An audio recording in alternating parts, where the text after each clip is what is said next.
അമ്മേ പരിശുദ്ധ അമ്മേ പരിശുദ്ധ ദൈവമാതാവേ, കൃപാസനത്തിലൂടെ ഞങ്ങളുടെ ദേശത്തിനും അമ്മ മധ്യസ്ഥം തേടി തന്ന എല്ലാ അനുഗ്രഹങ്ങൾക്കും കൃപകൾക്കും ഞങ്ങളിപ്പോൾ ഹൃദയം നിറഞ്ഞ നന്ദി പറയുന്നു. അമ്മേ പരിശുദ്ധമ്മേ ദൈവമാതാവേ, 2004 ഡിസംബർ 7 ഉച്ചകഴിഞ്ഞ് 2:30 കൃപാസനത്തിൽ സംഭവിച്ച അമ്മയുടെ പ്രത്യക്ഷപ്പെടലിനെ കുറിച്ച് തിരുസഭയ്ക്ക് സമർപ്പിച്ചിരിക്കുന്ന പഠനരേഖകളുടെ മേൽ സഭാത്മകമായ പഠനം ആരംഭിക്കുവാൻ ഞങ്ങൾ പ്രാർത്ഥിക്കുന്നു.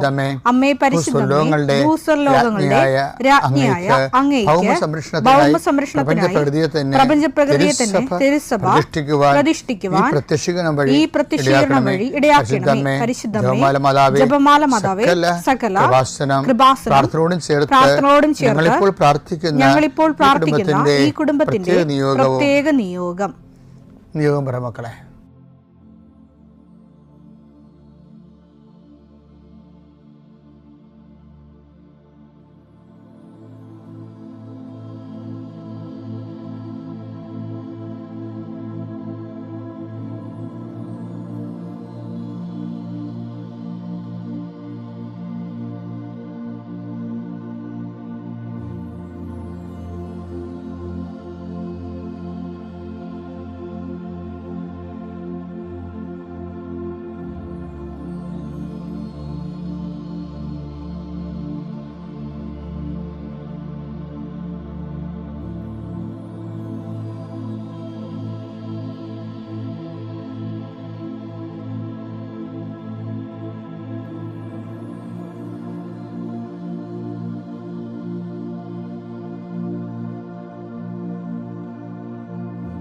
അമ്മയുടെ പ്രത്യക്ഷീകരണത്തിന്റെ ഈ അനുഗ്രഹവേളയിൽ ഞങ്ങൾക്ക് സാധിച്ചു തരുവാൻ കനിയണമേ. ആമേൻ. വിശ്വാസ പ്രമാണം. സർവശക്തനായ പിതാവും ആകാശത്തിന്റെയും ഭൂമിയുടെയും സൃഷ്ടാവുമായ ദൈവത്തിൽ ഞാൻ വിശ്വസിക്കുന്നു. അവിടുത്തെ ഏകപുത്രനും ഞങ്ങളുടെ കർത്താവുമായ ഈശോമിശിഹായിലും ഞാൻ വിശ്വസിക്കുന്നു. ഈ പുത്രൻ പരിശുദ്ധാത്മാവിനാൽ ഗർഭസ്ഥനായി കന്യകാമറിയത്തിൽ നിന്ന് പിറന്ന് പൊന്തിയോസ് പീലാത്തോസിന്റെ കാലത്ത് പീഡകൾ സഹിച്ച് കുരിശിൽ തറയ്ക്കപ്പെട്ട് മരിച്ച് അടക്കപ്പെട്ട് പാതാളങ്ങളിൽ ഇറങ്ങി മരിച്ചവരുടെ ഇടയിൽ നിന്ന് 3-ാം നാൾ ഉയർത്ത് സ്വർഗത്തിലേക്ക് എഴുന്നള്ളി സർവശക്തിയുള്ള പിതാവായ ദൈവത്തിന്റെ വലതുഭാഗത്തിരിക്കുന്നു. അവിടെ നിന്ന് ജീവിക്കുന്നവരെയും മരിച്ചവരെയും വിധിക്കുവാൻ വരുമെന്നും ഞാൻ വിശ്വസിക്കുന്നു. പരിശുദ്ധാത്മാവിലും ഞാൻ വിശ്വസിക്കുന്നു. വിശുദ്ധ കത്തോലിക്കാ സഭയിലും പുണ്യവാന്മാരുടെ ഐക്യത്തിലും പാപങ്ങളുടെ മോചനത്തിലും ശരീരത്തിന്റെ ഉയർപ്പിലും നിത്യമായ ജീവിതത്തിലും ഞാൻ വിശ്വസിക്കുന്നു. ആമേൻ. സുഖസ്ഥനായ ഞങ്ങളുടെ പിതാവേ, അങ്ങയുടെ നാമം പൂജിതമാകണമേ. അങ്ങയുടെ രാജ്യം വരണമേ. അങ്ങയുടെ തിരുമനസ് സ്വർഗത്തിലെ പോലെ ഭൂമിയിലും ആകണമേ. അന്നു വേണ്ടുന്ന ആഹാരം ഇന്ന് ഞങ്ങൾക്ക് തരണമേ. ഞങ്ങളോട് തെറ്റ് ചെയ്യുന്നവരോട് ഞങ്ങൾ ക്ഷമിക്കുന്നത് പോലെ ഞങ്ങളുടെ തെറ്റുകൾ ഞങ്ങളോടും ക്ഷമിക്കണമേ. ഞങ്ങളെ പ്രലോഭനത്തിൽ ഉൾപ്പെടുത്തരുതേ, തിന്മയിൽ ഞങ്ങൾ രക്ഷിക്കണമേ. ആമേൻ. നന്മ നിറഞ്ഞ മറിയമേ, സ്വസ്തി. കർത്താവ് അങ്ങയുടെ കൂടെ സ്ത്രീകളിൽ അങ്ങ് അനുഗ്രഹിക്കപ്പെട്ടവളാകുന്നു. അങ്ങയുടെ ഉദരത്തിൻ ഫലമായി ഈശോ അനുഗ്രഹിക്കപ്പെട്ടവനാകുന്നു. പരിശുദ്ധ മറിയമേ, തമ്പുരാന്റെ അമ്മേ, പാപികളായ ഞങ്ങൾക്ക് വേണ്ടി ഇപ്പോഴും ഞങ്ങളുടെ മരണസമയത്തും തമ്പുരാനോട് അപേക്ഷിക്കണമേ. ആമേൻ. കർത്താവേ, നിന്റെ ഉന്നതമായ നാമത്തിന് സ്വസ്ഥം ചെയ്യുന്നു. കർത്താവേ, നിന്റെ വിശുദ്ധ പൗരോഹിത്യത്തെ മഹത്വപ്പെടുത്തണമേ. കർത്താവെ, സഭയിലുള്ള സാന്നിധ്യം ദൃഢമാക്കണമേ. 39 വർഷം ഞാൻ അർപ്പിച്ച കൃപാന്റെ യുഗതിയായി കൃപാസ്ഥാന ജീവനോടെ പ്രത്യക്ഷപ്പെട്ട മാതാവിൻ്റെ മാധ്യസ്ഥയിൽ അത്താറയിൽ നടന്ന 10,000-കണക്കിന് ആരാധന ശക്തിയാൽ പ്രാർത്ഥനയിൽ തളർന്നു പോയവരെ, പ്രത്യേകിച്ച് പ്രാർത്ഥനയിലെ ബലം നഷ്ടപ്പെട്ടു പോയവർ, അവരുടെ ജീവിതത്തിന് സങ്കടങ്ങളും ദുരിതങ്ങളും കാരണം പ്രാർത്ഥിക്കാൻ പോലും മനസ്സ് തോന്നാത്തവർക്ക് ഈ പ്രാർത്ഥന കൊണ്ട് ഞാൻ നിന്നെ ആശീർവദിക്കുന്നു. ഒരുമിച്ച് ജീവിക്കാൻ ആഗ്രഹിക്കുന്നവർ ഈ ആശീർവാദ സമയം നിൻ്റെ നഷ്ടപ്രതീക്ഷകൾ പൂവണിയുകയും നീ വേണ്ടെന്ന് വെച്ച് അവസാനിപ്പിച്ച എല്ലാ കാര്യങ്ങളുടെ മേൽ കർത്താവ് പുതിയ മുളകൾ നിനക്ക് മുളപ്പിച്ചു തരികയും നീ നിന്നുപോയ കാര്യങ്ങൾ, നീ വേണ്ടെന്ന് വെച്ച് തള്ളിക്കളഞ്ഞ കാര്യങ്ങളുടെ മേൽ ദൈവം നിനക്ക് പുതിയ പ്രത്യാശ നൽകാൻ വേണ്ടി ഞാൻ ആശീർവദിക്കുന്നു.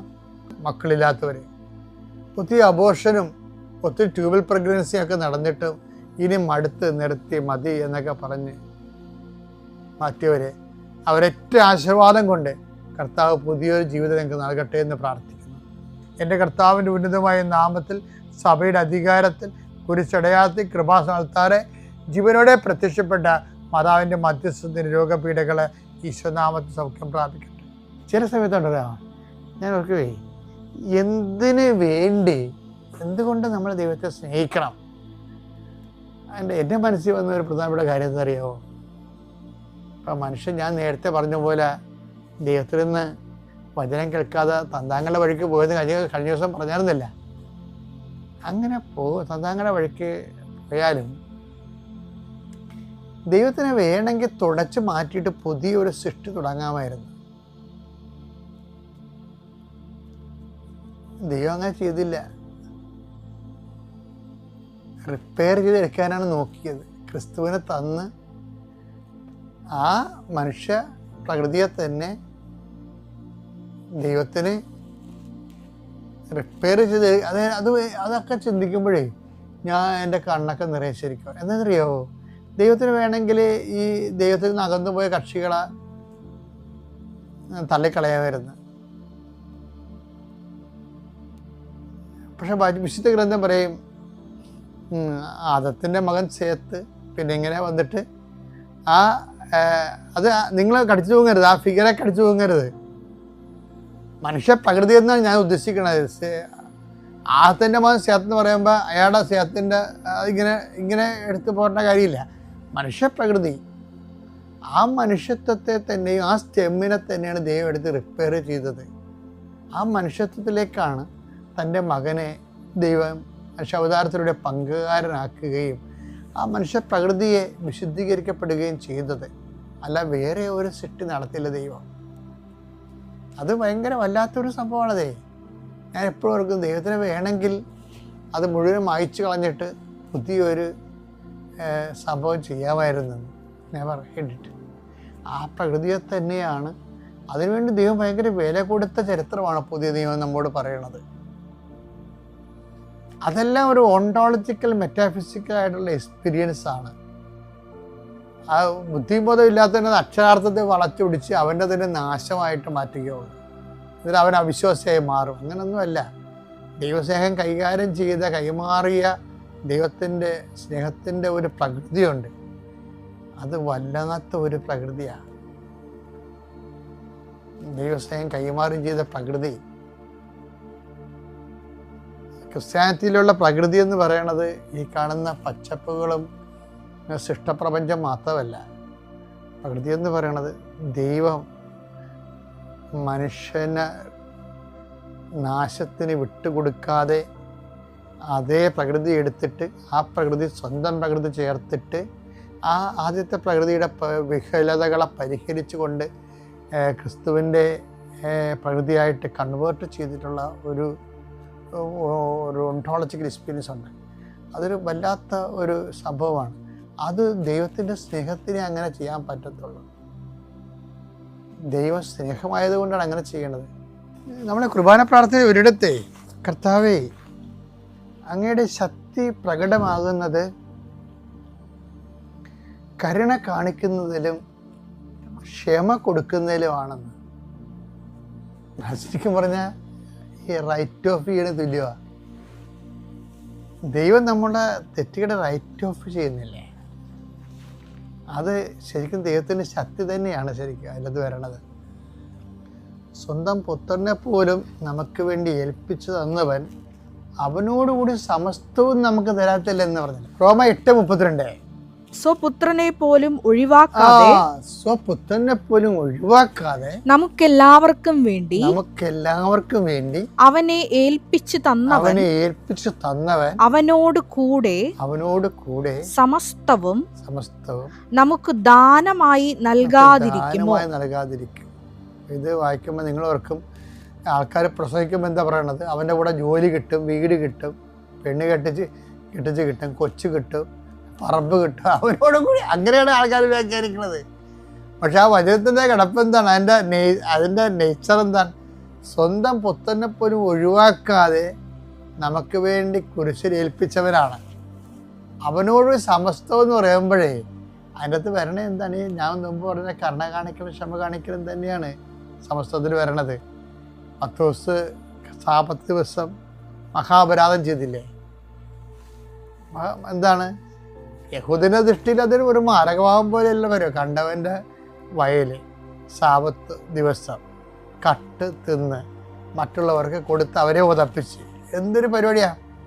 ആ സാധനം ഈശോ റൈറ്റ് ഓഫ് ചെയ്യണം കണ്ടിട്ടില്ലേ? ആഴ്ചകളെ എന്നിട്ട് അത് റൈറ്റ് ഓഫ് ചെയ്യണമെങ്കിൽ ദൈവത്തിന് ഗ്രൗണ്ടുണ്ട്. കർത്താവിന് അനന്ത വിജ്ഞാനത്തിൽ നിന്നൊരു പോയിന്റ് എടുത്ത് പറയും, ദാവീദും അനുചരന്മാരും എന്താണ് ചെയ്തത്? ഇത് പറഞ്ഞുകൊണ്ട് പത്തോസിനെ ചേർത്ത് നിർത്തും. എല്ലാ പാപികളുടെയും കണ്ണു നിറയണത് ഈ ഒരു സ്ഥലത്ത് വെച്ചാണ്. എന്ന് വെച്ച് കഴിഞ്ഞാൽ നമ്മളെ ചേർത്ത് നിർത്തും. അതിന് എന്തെങ്കിലും ഒരു ബൈലോ ദൈവം കണ്ടുപിടിക്കും, എന്തെങ്കിലും കണ്ടുപിടിക്കും. കാര്യത്തിൽ അവനോടുകൂടെ സമസ്തവും എന്ന് പറഞ്ഞാൽ ആ കൂട്ടത്തിൽ അതുണ്ട്.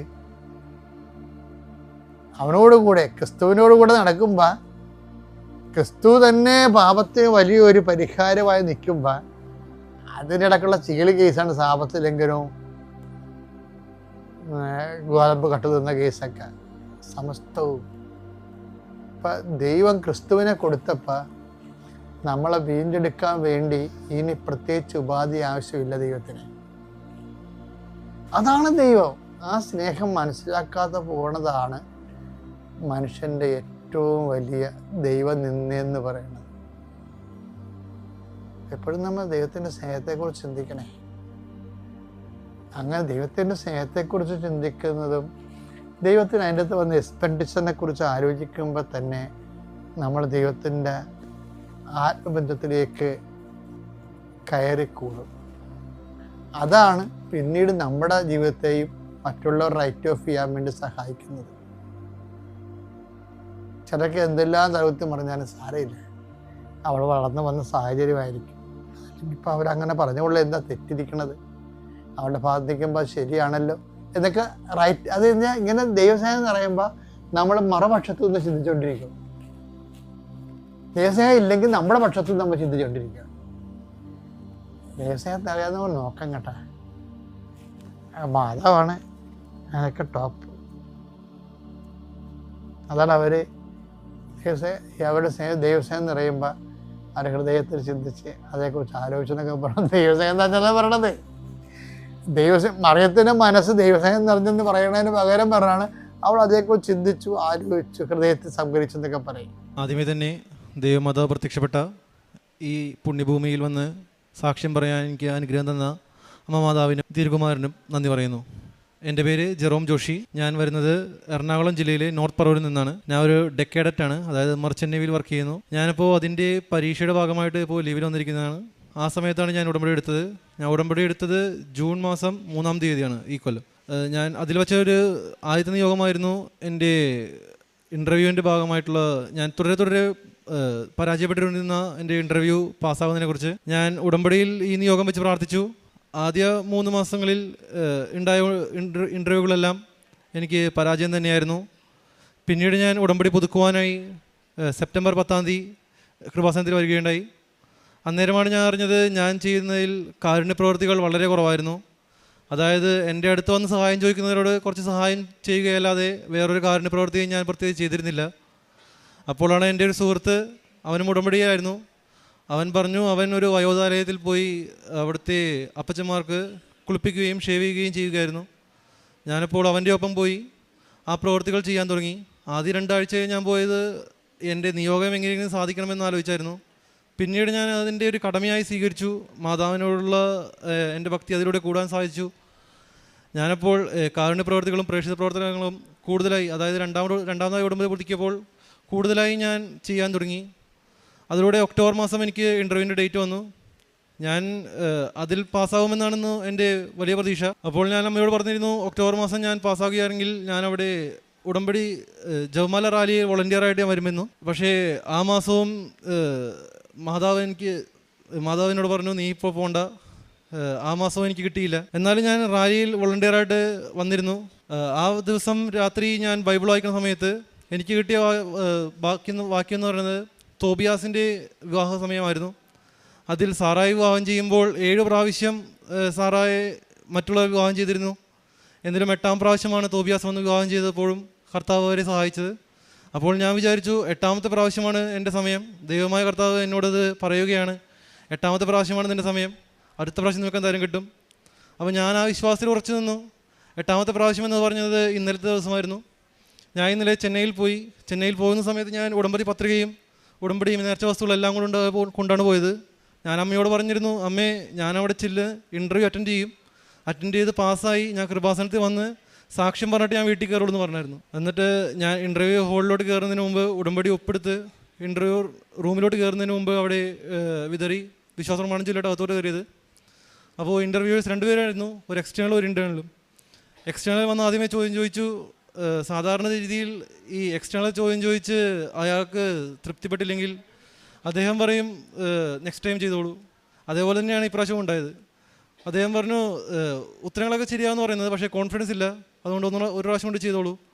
അപ്പോൾ ഞാൻ ഇൻറ്റേണലിനെ നോക്കി പുഞ്ചിരിച്ചിട്ട് എന്നോട് പറഞ്ഞു, കുഴപ്പമില്ല, നീ ഒന്ന് പുറത്ത് പോയി നിൽക്ക്, ഞാൻ നിന്നെ പിന്നീട് വിളിക്കാമെന്ന് പറഞ്ഞു. സാധാരണഗതിയിൽ അങ്ങനെ ഒരിക്കലും സംഭവിക്കാത്തതാണ്. എക്സ്റ്റേണൽ ഒരു വാക്ക് പറഞ്ഞാൽ പിന്നെ അതിൻ്റെ അപ്പുറത്തോട് ഇൻറ്റേണൽ പറയുകയില്ല. ഞാൻ പുറത്ത് പോയിരുന്നു. ബുക്കിന് പകരം ഞാൻ കാശ് രൂപം കയ്യിലെടുത്ത് വിശ്വാസ പ്രമാണം ചൊല്ലിക്കൊണ്ടിരുന്നു. ഇൻറ്റേണൽ എന്നെ വിളിച്ചു. പിന്നെ അകത്ത് കയറിയപ്പോൾ ഇൻറ്റേണൽ ചോദിച്ച എല്ലാ ചോദ്യത്തിനും ഞാൻ കൃത്യമായി ഉത്തരം പറഞ്ഞു. അപ്പോൾ ഇൻറ്റേണലിനോട് ചോദിച്ചു, നേരത്തെ എന്തെങ്കിലും പറയായിരുന്നത്, നീ എല്ലാം കറക്റ്റായിട്ട് പറഞ്ഞിട്ടുണ്ട്, ഇപ്രാവശ്യം നിന്നെ പാസ്സാക്കുകയാണ്, ധൈര്യമായിട്ട് ജോയിൻ ചെയ്തോളാം എന്ന് പറഞ്ഞു. അങ്ങനെ ഞാൻ പാസ്സായി. ആ സമയത്ത് എൻ്റെ അമ്മ കൃപാസനത്തിൽ വിളിച്ചായിരുന്നു. കൃപാസനത്തിൽ നിന്ന് എൻ്റെ അമ്മക്ക് അവർക്ക് കൊടുത്ത വചനം സങ്കീർത്തന പുസ്തകം 16 വാക്യമായിരുന്നു. ദൈവമായ കർത്താവിൻ്റെ ശക്തമായ പ്രവൃത്തിയിലൂടെ സാക്ഷ്യമായി ഞാൻ വരും, ഞാൻ അങ്ങയെ മാത്രം നീതിയെ പ്രകീർത്തിക്കും. അതേപോലെ തന്നെ ഞാനിപ്പോൾ സാക്ഷ്യമായി വന്നിരിക്കുകയാണ് ഇവിടെ. അതല്ലാതെ മറ്റൊരു സാക്ഷ്യം എനിക്ക് പറയാനുള്ളത് എന്താണെന്ന് വെച്ചാൽ, ഞാൻ എൻ്റെ ആദ്യ ഉടമ്പടി തന്നെ എഴുതിയതായിരുന്നു എൻ്റെ എല്ലാ കൂട്ടുകാർക്കും ഒരു ജോലിയും അതേപോലെ തന്നെ ഏതെങ്കിലും ഒരു കോഴ്സിലോട്ട് കയറണം എന്നുള്ളത്. കാരണം അവരെല്ലാവരും 2-3 കൊല്ലങ്ങളായിട്ട് വെറുതെ വീട്ടിലിരിക്കുമായിരുന്നു. ഞാൻ ഉടമ്പടി എടുത്ത് 1-2 മാസത്തിനുള്ളിൽ തന്നെ എല്ലാവരും, അതായത് ഓൾമോസ്റ്റ് എല്ലാവരും തന്നെ ഓരോരോ നല്ല കോഴ്സുകളിലോട്ടും കൂടാതെ നല്ല നല്ല ജോലികളിലോട്ടും PSC ലിസ്റ്റിലോട്ടൊക്കെ എല്ലാം കയറാൻ തുടങ്ങി. 2 പേർ വിദേശത്തിലോട്ടും പോയി. അതേപോലെ തന്നെ ഞാൻ ഉടമ്പടി വെച്ച മറ്റൊരു കാര്യമാണ് എൻ്റെ ആരോഗ്യപരമായി യൂറിക് ആസിഡിന് എനിക്ക് കുറച്ച് സർജിങ് ഉണ്ടായിരുന്നു. ആ സമയത്ത് ഡോക്ടർ പറഞ്ഞത് മരുന്ന് കൊണ്ട് ചിലപ്പോൾ മാറാൻ സാധ്യത കുറവാണ്, കാരണം 7.9 വന്ന് വെച്ചത്, 8 വന്നാൽ കൂടുതലാണ്, വളരെ കൂടുതലാണെന്ന് പറഞ്ഞത്. ഞാൻ അമ്മയോട് പറഞ്ഞു, അമ്മേ ഈ പ്രായത്തിൽ എനിക്ക് യൂറിക് ആസിഡ് വന്നു കഴിഞ്ഞാൽ ഒട്ടും പറ്റില്ല, അതുകൊണ്ട് ഇതെങ്ങനെയെങ്കിലും മാറ്റിത്തരണമെന്ന് പറഞ്ഞു. അതേപോലെ തന്നെ 1 മാസം കഴിഞ്ഞ് ഞാൻ ടെസ്റ്റ് ചെയ്തപ്പോൾ ഞാൻ ഉടമ്പടി ഉപ്പും തൈലവും വളരെ രീതിയിൽ ഉപയോഗിക്കുമായിരുന്നു. ഉപ്പ് വെള്ളത്തിൽ കലക്കി കുടിക്കുകയും തൈലം എൻ്റെ ജോയിൻറ്റുകൾ നല്ല വേദനയായിരുന്നു യൂറിക് ആസിഡ് കൂടിയപ്പോൾ. ഞാൻ ജോയിൻറ്റുകളെ പറ്റി പ്രാർത്ഥിക്കുകയും ചെയ്യുമായിരുന്നു. അപ്പോൾ 1 മാസം കഴിഞ്ഞ് ചെക്ക് ചെയ്തപ്പോൾ അത് വളരെയധികം നോർമലായി വന്നിരിക്കുന്നു, വളരെയധികം കുറഞ്ഞ് അത് നോർമലായി വന്നിരുന്നു. അതേപോലെ തന്നെ എൻ്റെ ചേട്ടന് വേണ്ടിയും ഞാൻ പ്രാർത്ഥിച്ചിരുന്നു. ചേട്ടൻ്റെ എക്സാമും ഇൻ്റർവ്യൂവുമായിരുന്നു. അപ്പോൾ എക്സാമിൻ്റെ സമയത്ത് ചേട്ടൻ പറഞ്ഞത് എല്ലാം വളരെ പാടായിരുന്നു.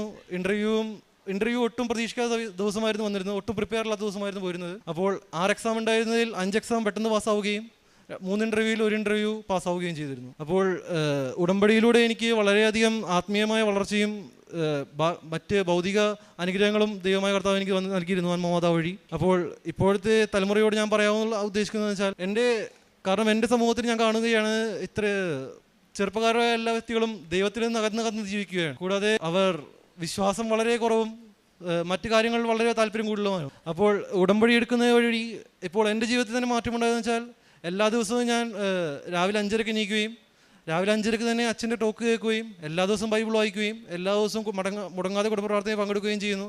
അത് ഉടമ്പടി വഴിയാണ് ഞാൻ ഇത് കൂടുതലായി എൻ്റെ ജീവിതത്തിലോട്ട് വന്നത്. അതിനു മുമ്പും ഞാൻ ചെയ്യുമായിരുന്നു, പക്ഷേ എനിക്ക് അത്രയും തീക്ഷ്ണത ഉണ്ടായിരുന്നില്ല. അപ്പോൾ ഞാൻ പറയുന്നത് വെച്ചാൽ, ഉടമ്പടി ജീവിതത്തിലൂടെ നമുക്ക് ദൈവമാതാവിൻ്റെ അനുഗ്രഹങ്ങൾ സാധിക്കാൻ വളരെ സാധ്യത കൂടുതലാണ്. അതുകൊണ്ട് തന്നെ എല്ലാവരും ഉടമ്പടി ജീവിതത്തിലൂടെ ഉടമ്പടി എടുത്ത് പ്രാർത്ഥിക്കണമെന്നാണ് ഞാൻ അമ്മ മാതാവ് വഴി പറയുന്നത്. ഞാൻ ചെയ്യുന്ന കാരുണ്യ പ്രവർത്തികൾ എന്ന് പറഞ്ഞാൽ, നേരത്തെ പറഞ്ഞതുപോലെ ഒരു വയോധാലയത്തിൽ പോയി അവർക്ക് ഷേവ് ചെയ്യുകയും കുളിപ്പിക്കുകയും ചെയ്യും. എല്ലാ ആഴ്ചയിലും എല്ലാ വെള്ളിയാഴ്ചയിലാണ് പോകുന്നത്.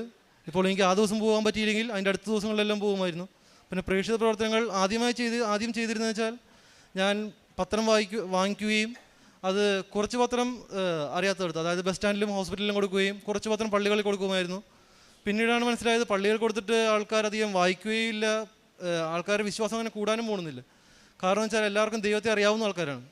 അപ്പോൾ ഞാൻ പിന്നെ 2 കെട്ട് പത്രം വാങ്ങിക്കുകയും അല്ലെങ്കിൽ 3 കെട്ട് പത്രം വാങ്ങിക്കുകയും എന്നെ ഒട്ടുമറിയാത്ത ആൾക്കാർ, അതായത് ബസ് സ്റ്റാൻഡുകളിലും ഹോസ്പിറ്റലുകളിലും മാത്രം കൊടുക്കുകയായി. കാരണം പള്ളികളിൽ തീരെ നിർത്തി ബസ് സ്റ്റാൻഡിലും ഹോസ്പിറ്റലിൽ മാത്രം കൊടുക്കുകയായി. പിന്നെ കൊടുക്കുന്നതിന് മുമ്പ് ഞാൻ എല്ലാ ദിവസവും പത്രം വീട്ടിൽ നിന്ന് എടുത്തു പോകുമ്പോൾ എല്ലാ പത്രവും ഓരോ വിശ്വാസ പ്രമാണം ചൊല്ലി ആ പത്രത്തിന് മോൾ തൈലം വെച്ച് കുരിശ് വച്ചിട്ടാണ് കൊടുക്കാറുള്ളത്. എല്ലാ അനുഗ്രഹങ്ങൾക്കും. എൻ്റെ പേര് ചന്ദ്രകുമാർ. ഞാൻ കൊല്ലം ജില്ലയിൽ മൺട്രോത്തുരുത്തിൽ നിന്നും വരുന്നു. എൻ്റെ രോഗസൗഖ്യത്തെക്കുറിച്ച് സാക്ഷ്യം പറയാനാണ് ഞാൻ വന്നത്. ഈ അൾത്താരയിൽ ഞാൻ ജീവനോട് എനിക്കിവിടെ വന്നൊരു സാക്ഷ്യം പറയാൻ അനുഗ്രഹം തന്ന അമ്മ മാതാവിനും യേശുദേവനും നന്ദി പറയുന്നു. 2024 8/1/2024 ഞാൻ ആദ്യമായി ഉടമ്പടി എടുക്കുന്നത്. ഞാൻ വിദേശത്തായിരുന്നു. ലീവിന് വന്ന സമയത്താണ് ഇവിടെ വന്ന് ഉടമ്പടി എടുത്തു പോയത്.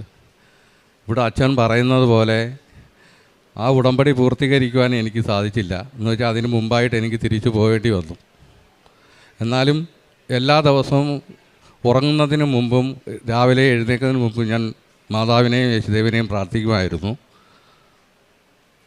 അങ്ങനെ 2025 ഫെബ്രുവരി 7-ാം തീയതി ഞാൻ നാട്ടിൽ വന്നു. ഫെബ്രുവരി 7-ാം തീയതി വൈകിട്ട് ഒരു 5 മണിയായപ്പോൾ എനിക്കൊരു നെഞ്ചുവേദന വന്നു. നെഞ്ചുവേദന എന്ന് പറഞ്ഞു കഴിഞ്ഞാൽ സഹിക്കാൻ പറ്റാത്ത വേദന. അത് 1 മണിക്കൂർ കഴിഞ്ഞപ്പോഴത്തേക്ക് ആ വേദന അങ്ങ് അടിവയറ്റിലോട്ട് മാറി. അങ്ങനെ ഞങ്ങൾ ഹോസ്പിറ്റലിൽ പോയി മരുന്ന് മേടിച്ച് തിരിച്ചു വന്നു. രാത്രി ഒരു 9 മണിയായപ്പോഴത്തേക്ക് എനിക്ക് നിൽക്കാൻ വയ്യ. വീണ്ടും വണ്ടി വിളിച്ച് ഹോസ്പിറ്റലിൽ പോയി. അങ്ങനെ മെഡിസിറ്റി ഹോസ്പിറ്റലിൽ ചെന്ന് എക്സ്റേയും സ്കാനിങ്ങും എല്ലാം കഴിഞ്ഞു. അപ്പോൾ ഡോക്ടർ പറഞ്ഞു എൻ്റെ കുടൽ പൊട്ടിപ്പോയി, അൾസർ വന്ന് പൊട്ടിയതാണ്, അതുകൊണ്ട് ഇത് വെച്ചുകൊണ്ടിരിക്കാൻ പറ്റത്തില്ല, എത്രയും പെട്ടെന്ന് ഓപ്പറേഷൻ ചെയ്യണമെന്ന് പറഞ്ഞു. അങ്ങനെ രാത്രി 12:30 ആയപ്പോൾ എന്നെ ഓപ്പറേഷൻ തിയേറ്ററിൽ കയറ്റി. രാവിലെ 5:30 ആയെന്ന് പറയുന്നത് എനിക്ക് ഓർമ്മയൊന്നുമില്ല. 5:30 ആയി എൻ്റെ ഓപ്പറേഷൻ കഴിഞ്ഞു. 8ാമത്തെ ദിവസം എനിക്ക് ബയോപ്സി റിസൾട്ട് വന്നു, ക്യാൻസറാണെന്ന്. അങ്ങനെ 9ാമത്തെ ദിവസം എന്നെ അവിടുന്ന് ഡിസ്ചാർജ് ചെയ്തു.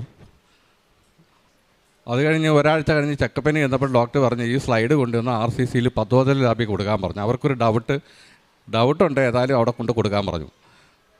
അങ്ങനെ 1.5 മാസം കഴിഞ്ഞപ്പോൾ അവിടുത്തെ റിസൾട്ട് വന്ന് കൺഫേം ആക്കി ക്യാൻസറാണെന്ന്. അങ്ങനെ ആ റിസൾട്ട് മേടിച്ച് ഞങ്ങൾ തിരിച്ച് മെഡിസിറ്റി ഹോസ്പിറ്റലിൽ തന്നെ തിരിച്ചു വന്നു. അപ്പോൾ റിസൾട്ട് കണ്ടിട്ട് ഡോക്ടർ പറയാണ് 2 മാസം ആയതേ ഉള്ളൂ, 2.25 ലക്ഷം രൂപ 8 ദിവസം കൊണ്ട് എൻ്റെ കയ്യിൽ നിന്ന് മേടിച്ചതാണ്. 8ാമത്തെ ഡോക്ടർ പറയുകയാണ് ഇനി വീണ്ടും ഇത് റീസർജറി ചെയ്യണം. കാര്യം എന്ന് പറഞ്ഞാൽ അന്ന് പൊട്ടിയ ഭാഗം പുള്ളി അടച്ചതേ ഉള്ളൂ, ഇനി അത് ആ ഭാഗം എടുത്ത് കളയണം. അപ്പം ഞാൻ പറഞ്ഞു എനിക്കിനി അതിനുള്ള സാമ്പത്തികമില്ല, ഡോക്ടർ ഒരു കാര്യം ചെയ്യും, എനിക്ക് RCCയിലേക്ക് റെഫർ ചെയ്തതാണ്, അതവർ തരില്ല. അങ്ങനെ ഞങ്ങൾ അടുത്ത ദിവസം തന്നെ RCCയിൽ ചെയ്ത പേപ്പറുമായിട്ട് ഞങ്ങൾ RCC പോയി. അപ്പോൾ അവിടെ റെഫറൻസ് ലെറ്റർ ഇല്ലാതെ അവരെടുക്കത്തില്ല. ഇപ്പോൾ കമ്മ്യൂണിറ്റിയിൽ പോയി നമ്മുടെ വിഷമവും കാര്യങ്ങളൊക്കെ പറഞ്ഞപ്പോൾ ഡോക്ടർ എഴുതി തന്നിട്ട് പറഞ്ഞു പെട്ടെന്ന് കൊണ്ടുപോയി രജിസ്റ്റർ ചെയ്യാൻ പറഞ്ഞു. അങ്ങനെ രജിസ്റ്റർ ചെയ്തു. 4-5 ഡോക്ടേഴ്സ് എന്നെ മാറിയും തിരിഞ്ഞുമൊക്കെ നോക്കി. അതിനുശേഷം എന്നെ സർജൻ്റെ അടുത്തോട്ട് പറഞ്ഞു വിട്ടു. അപ്പോൾ റിസൾട്ടെല്ലാം നോക്കിയിട്ട് സർജൻ പറയാണ് ഇത് ക്യാൻസർ വന്ന് പൊട്ടിയതാണ്, ഓപ്പറേഷൻ ഏതായാലും വേണ്ടി വരും, ആദ്യം ഇവിടുത്തെ ടെസ്റ്റുകളൊക്കെ നടക്കട്ടെ എന്ന് പറഞ്ഞു. അങ്ങനെ ഏപ്രിൽ 28-ാം തീയതി ഡേറ്റ് ഇട്ട് തന്നു. ഏപ്രിൽ 28-ാം തീയതി CT സ്കാൻ എടുത്തു. മെയ് 8-ാം തീയതി എൻഡോസ്കോപ്പി എടുത്തു. അന്ന് തന്നെ വീണ്ടും ബയോപ്സി എടുത്തു ലാബിൽ കൊടുക്കാൻ പറഞ്ഞു. മെയ് 19-ാം തീയതി, അതായത് ഈ ടെസ്റ്റുകൾക്കെല്ലാം പോകുമ്പോഴേ എൻ്റെ കയ്യിൽ ആദ്യം എടുത്ത കാശ് രൂപമായിട്ടാണ് ഞാൻ പോകുന്നത്. അപ്പം ഞാൻ അമ്മയോട് ഒരു കാര്യമേ പറഞ്ഞിട്ടുള്ളൂ, എൻ്റെ ശരീരത്തിൽ ഈ രോഗം കാണിക്കരുതേ അമ്മയെന്ന്. അങ്ങനെ മെയ് 19-ാം തീയതി ഇവിടെ വന്ന് വീണ്ടും ഉടമ്പടി പുതുക്കി ടോക്കൺ എടുത്ത് അച്ഛനെ കണ്ടു. അച്ഛൻ എൻ്റെ തലയിൽ കുരിശ് വെച്ച് അനുഗ്രഹിച്ചു, തൈലം ഇട്ടു. മെയ് 22-ാം തീയതി ഞങ്ങൾ ഡോക്ടറെ കാണാൻ പോയി. അപ്പോൾ ആ റിസൾട്ട് സർജൻ തിയേറ്ററിലായിരുന്നു, വേറെ ഡോക്ടറാണ് എന്നെ വിളിച്ചത്. അപ്പോൾ പുള്ളി ഞാൻ RCCയിൽ ചെയ്ത 10 ബയോപ്സി റിസൾട്ടും മെഡിസിറ്റി ഹോസ്പിറ്റലിൽ നിന്ന് തന്നുവിട്ട റിസൾട്ടും എല്ലാം കൂടെ നോക്കിയിട്ട് പുള്ളിക്ക് ഒരു പിടിയും കിട്ടുന്നില്ല. പുള്ളി പറയുന്നത് എനിക്ക് ഹിരണ്യയുടെ അസുഖമല്ലോ ഉണ്ടായിരുന്നോ. ഞാൻ പറഞ്ഞില്ല, എനിക്കൊരു വയറ്റുവേദന വന്നതാണ്. അപ്പോൾ പുള്ളി പറയുകയാണ് ഇതിനകത്ത് endoscopy negative, CT negative, biopsy negative, ഇതിനകത്തൊന്നും കാണിക്കുന്നില്ല, ഏതായാലും സർജൻ വരട്ടെന്ന് പറഞ്ഞു. അങ്ങനെ സർജൻ വന്നു. പുള്ളി ഒരു രീതിയിലും പുള്ളി അംഗീകരിക്കുന്നില്ല. പുള്ളി ആ ബയോപ്സി റിസൾട്ടിൽ മാത്രം പിടിച്ചുകൊണ്ടിരിക്കുകയാണ്. അപ്പോൾ പുള്ളി പറയാണ് 2 ഓപ്ഷനേ ഉള്ളൂ, ഒന്നുകിൽ ഈ ഭാഗം എടുത്ത് കളയണം, അതല്ലെന്നുണ്ടെങ്കിൽ വെറുതെ വിടണം, രോഗം വരുമ്പം നമുക്ക് ചികിത്സിക്കാം. അതിനുശേഷം പുള്ളി അന്ന് തന്നെ വീണ്ടും ജൂൺ 7-ാം തീയതിയിലേക്ക് എനിക്ക് CT സ്കാൻ എഴുതി. എന്നിട്ട് മെഡിസിറ്റി ഹോസ്പിറ്റലിലേക്ക് ഒരു ലെറ്റർ തന്നു. കാര്യം എന്ന് പറഞ്ഞാൽ പുള്ളി പറയുന്നത് എൻ്റെ പൊട്ടിയ ഭാഗം കാണാനില്ല. മെഡിസിറ്റി ഹോസ്പിറ്റലിൽ എക്സ്റേയിൽ കൂടിയാണ് അവർ കണ്ടത് കുടൽ പൊട്ടിയെന്നും പറഞ്ഞു. അവിടെ CT എടുത്തു, എൻഡോസ്കോപ്പി എടുത്തു, ഇത്രയും കാര്യങ്ങൾ ചെയ്തിട്ട് എൻ്റെ പൊട്ടിയ ഭാഗം, രോഗം വന്ന ഭാഗം കാണാനില്ല. അപ്പോൾ പുള്ളി ഒരു ഉദാഹരണം പറയാണ്, ഒരു ടയർ പഞ്ചറായാൽ ആ പഞ്ചർ എന്തും പഞ്ചറായിട്ട് കിടക്കും. പക്ഷേ നിങ്ങൾക്ക് നിങ്ങളുടെ ശരീരത്തിൽ ഈ പൊട്ടിയ ഭാഗം എവിടെയാണെന്ന് അറിയാൻ വയ്യ, രോഗം വന്ന ഭാഗം അറിയാൻ വയ്യ. അപ്പോൾ അതുകൊണ്ടാണ് പുള്ളി പറയുന്നത് ഇത് മൊത്തത്തിലെടുത്ത് കളയണമെന്ന്. എന്നിട്ട് അന്ന് പുള്ളി ഒരു കത്ത് തന്നു. മെഡിസിറ്റി ഹോസ്പിറ്റലിലേക്ക് വീണ്ടും കത്ത് തന്നു, നിങ്ങൾ ഏത് ഭാഗത്തു നിന്നാണ് ബയോപ്സി എടുത്തത് ആ പോയിൻ്റ് എഴുതി മേടിച്ചുകൊണ്ട് വരാൻ പറഞ്ഞു. ഞങ്ങൾ അടുത്ത ദിവസം തന്നെ മെഡിസിറ്റി ഹോസ്പിറ്റലിൽ പോയി. അപ്പോൾ ഡോക്ടർ അന്ന് എഴുതി തന്നേക്കുന്നത് ആമാശയഭിത്തി എന്ന് പറഞ്ഞാൽ, എൻ്റെ അടുത്ത് ആ ഡോക്ടർ നേരത്തെ പറഞ്ഞിരുന്നത് കുടൽ പൊട്ടിയെന്ന് പറഞ്ഞാൽ. അപ്പോൾ ആമാശയഭിത്തി എന്ന് പറഞ്ഞപ്പോഴത്തേക്ക് എനിക്ക് വീണ്ടും പേടിയായി. ഞങ്ങളിവിടെ വന്നു, വീണ്ടും തൊഴുത് അച്ഛനെ ടോക്കൺ പേടിച്ച് അച്ഛനെ കണ്ടു. അന്ന് അച്ഛൻ തലയിൽ കുരിശ് വെച്ച് പ്രാർത്ഥിച്ചു, പക്ഷേ എനിക്ക് തൈലമിട്ടില്ല. അപ്പം ഞാൻ ഇവിടുന്ന് ഇറങ്ങി തരുമ്പോൾ വൈഫ് ചോദിച്ചു, ഇന്നെന്താ അച്ഛൻ തൈലമിടാഞ്ഞേ? അപ്പം അച്ഛൻ പറയുന്നത് ഞാൻ കേട്ടിട്ടുണ്ട്, അച്ഛന് തലയെ കൈ വെക്കുമ്പം ഓരോരുത്തരുടെ രോഗത്തെക്കുറിച്ച് അറിയാൻ പറ്റുമെന്ന്. അപ്പോൾ ഞാൻ പറഞ്ഞു, എന്നാൽ എനിക്കൊന്നും കാണത്തില്ലായിരിക്കും എന്ന് പറഞ്ഞു. ഞങ്ങൾ അങ്ങനെ ജൂൺ 7-ാം തീയതിയിലത്തെ റിസൾട്ട് വേണ്ടി ജൂൺ 11-ാം തീയതി ഡോക്ടറെ കാണാൻ പോവാണ്. ആ CT നെഗറ്റീവ്. അപ്പോൾ സർജൻ വീണ്ടും പറയാണ്, ആമാശയം എടുത്ത് കളയണം. നിങ്ങൾക്ക് രോഗം ഉണ്ടായിരുന്നു, പക്ഷേ ഞങ്ങൾക്ക് രോഗം കണ്ടുപിടിക്കാൻ പറ്റുന്നില്ല. അതെന്തൊരു വർത്തമാനം? രോഗമില്ലാത്ത എൻ്റെ ആമാശയം എടുത്ത് കളയണം, നിങ്ങൾക്ക് രോഗം വരും, അതുകൊണ്ട് ഇത് എടുത്ത് കളഞ്ഞേ പറ്റൂ. ഇപ്പം ഞാൻ പറഞ്ഞു, ഡോക്ടറെ എനിക്ക് ഓപ്പറേഷൻ സർജറി കഴിയുന്ന സമയത്ത് എനിക്ക് 61 കിലോ വെയിറ്റേ ഉള്ളായിരുന്നു. അതായത് 76 കിലോ വെയിറ്റായിരുന്നു എനിക്കുള്ളത്. എൻ്റെ വെയിറ്റ് എല്ലാം കുറഞ്ഞു. പെട്ടെന്ന് എനിക്ക് വെയിറ്റ് കൂടി. സർജറി കഴിഞ്ഞപ്പോഴേക്കും എനിക്ക് 70 കിലോ വെയിറ്റായി. ആഹാരം കഴിക്കുന്നതിന് ബുദ്ധിമുട്ടില്ല, മോഷൻ പോകുന്നതിന് ബുദ്ധിമുട്ടില്ല, മറ്റൊരു അസ്വസ്ഥതകളും എനിക്കില്ല. ഞാൻ പറഞ്ഞു, ഡോക്ടറെ എനിക്ക് ഏതെങ്കിലും ഒരു അസുഖം വരട്ടെ, അസുഖം വരുമ്പോൾ ഞാൻ വരാം, പക്ഷേ ഇപ്പോൾ എനിക്ക് ഓപ്പറേഷൻ ചെയ്യേണ്ട. അങ്ങനെ എൻ്റെ തർക്കത്തിൻ്റെ പുറത്ത് പുള്ളി എൻ്റെ ഫയലടച്ചിട്ട് പറഞ്ഞു, നിങ്ങൾ ആദ്യം വന്ന് കണ്ട ഡോക്ടറെ ഒന്നുകൂടി കാണാൻ പറഞ്ഞു. അങ്ങനെ ഞങ്ങൾ ജൂൺ 19-ാം തീയതി ആ ഡോക്ടറെ കാണാൻ പോയി. അപ്പോൾ പുള്ളി അന്നാണ് അവിടുത്തെ റിസൾട്ടെല്ലാം കാണുന്നത്. അപ്പോൾ റിസൾട്ട് മൊത്തം പുള്ളി വെരിഫൈ ചെയ്തിട്ട് പറയാണ്, ഞാൻ എങ്ങനെയാണ് നിങ്ങളെ വെറുതെ വിടുന്നത്, ഒന്നുമില്ലെന്നും പറഞ്ഞ്. നമുക്ക് 2 മാസം 3 മാസം കൂടെ ഒരു ടെസ്റ്റ് നടത്താം, അത് നല്ലൊരു അഭിപ്രായം. അല്ലാതെ രോഗമില്ലാത്ത എൻ്റെ ആമാശയം എടുത്ത് കളയണമെന്ന് പറഞ്ഞു കഴിഞ്ഞാൽ ഞാൻ പറഞ്ഞു അതിന് ഞാൻ സമ്മതിച്ചു. അപ്പോൾ പുള്ളി പറഞ്ഞു ഞാൻ സർജനുമായിട്ട് സംസാരിക്കട്ടെന്ന്. ഞാൻ പറഞ്ഞു സാറേ അങ്ങോട്ട് പോകണ്ട, കാര്യം എന്ന് പറഞ്ഞാൽ പുള്ളി എൻ്റെ ആമാശയം എടുത്ത് കളയണമെന്ന് പറഞ്ഞ് എനിക്കിത് പാർട്ടിയാണ്, അത് കുഴപ്പമില്ല, നിങ്ങൾ വെയിറ്റ് ചെയ്യ്. ഞാൻ പോയി പുള്ളി സർജനുമായിട്ട് സംസാരിച്ചിട്ട് വന്നിട്ട് പറഞ്ഞു ഈ ഒരു ടെസ്റ്റും കൂടി നമുക്ക് നടത്താം. അത് തിരുവനന്തപുരം കിംസ് ഹോസ്പിറ്റലേ ഉള്ളൂ, അല്ലെങ്കിൽ കോസ്മോലി ചെയ്യണം, അനന്തപുരി, 3 ഹോസ്പിറ്റലിൻ്റെ പേര് പറഞ്ഞു. അപ്പം കത്ത് തന്നു, നിങ്ങൾക്ക് ഇഷ്ടമുള്ള ഹോസ്പിറ്റലിൽ കൊണ്ടുപോയി ടെസ്റ്റ് നടത്തി 2 ആഴ്ചയ്ക്കകം റിസൾട്ട് കൊണ്ടുവരാൻ പറഞ്ഞു. അങ്ങനെ ഞങ്ങൾ ജൂലൈ 3-ാം തീയതി ഈ പേപ്പറുമായിട്ട് കിംസിൽ ചെന്നു. അപ്പോൾ പറഞ്ഞു 30,000 രൂപ ഈ ടെസ്റ്റിനാവും. കാര്യം പറയുന്നത് ക്യാമറ മയക്കിയിട്ടൊക്കെയാണ് ചെയ്യുന്നത്. ക്യാമറയൊക്കെ ഇറക്കിയത് എന്ത് മൈന്യൂട്ടായിട്ട് എന്തുണ്ടെന്നുണ്ടെങ്കിലും നമുക്കറിയാൻ പറ്റും. അപ്പം ഡോക്ടറെ കാണാനായിട്ട് ഞാനും വൈഫൂടെ കയറി. അപ്പോൾ ഡോക്ടറിൻ്റെ ചോദിക്കുകയാണ് ഇതിനകത്ത് ആരാണ് രോഗിയെന്ന്. അപ്പോൾ ഞാൻ പറഞ്ഞു സാറേ ഞാനാണ്. അപ്പോൾ നിങ്ങൾക്ക് അതിന് വെയിറ്റ് ലോസ് വല്ലതും ഉണ്ടോ? അപ്പം ഞാൻ എൻ്റെ കാര്യങ്ങളൊക്കെ പറഞ്ഞു. അപ്പോൾ പുള്ളി പറഞ്ഞു ഏതായാലും നമുക്ക് നോക്കാമെന്ന് പറഞ്ഞു. 90% നിങ്ങൾക്ക് ഇതിനകത്തൊന്നും കാണാൻ സാധ്യതയില്ലെന്ന് പറഞ്ഞു. അങ്ങനെ എന്നെ മയക്കി ഈ ടെസ്റ്റുകളൊക്കെ കഴിഞ്ഞു. 2 മണിയായപ്പോൾ എനിക്ക് ബോധം വീണു. ബയോപ്സി ഒഴിച്ച് ബാക്കി റിസൾട്ടെല്ലാം കിട്ടി. ഡോക്ടറെ കാണാൻ കയറി. ആ റിസൾട്ടിനകത്ത് ക്യാൻസർ എന്ന് പറയുന്നൊരു സാധനം കാണാനില്ല, നിങ്ങൾ ധൈര്യമായി പോയിക്കോളാൻ പറഞ്ഞു.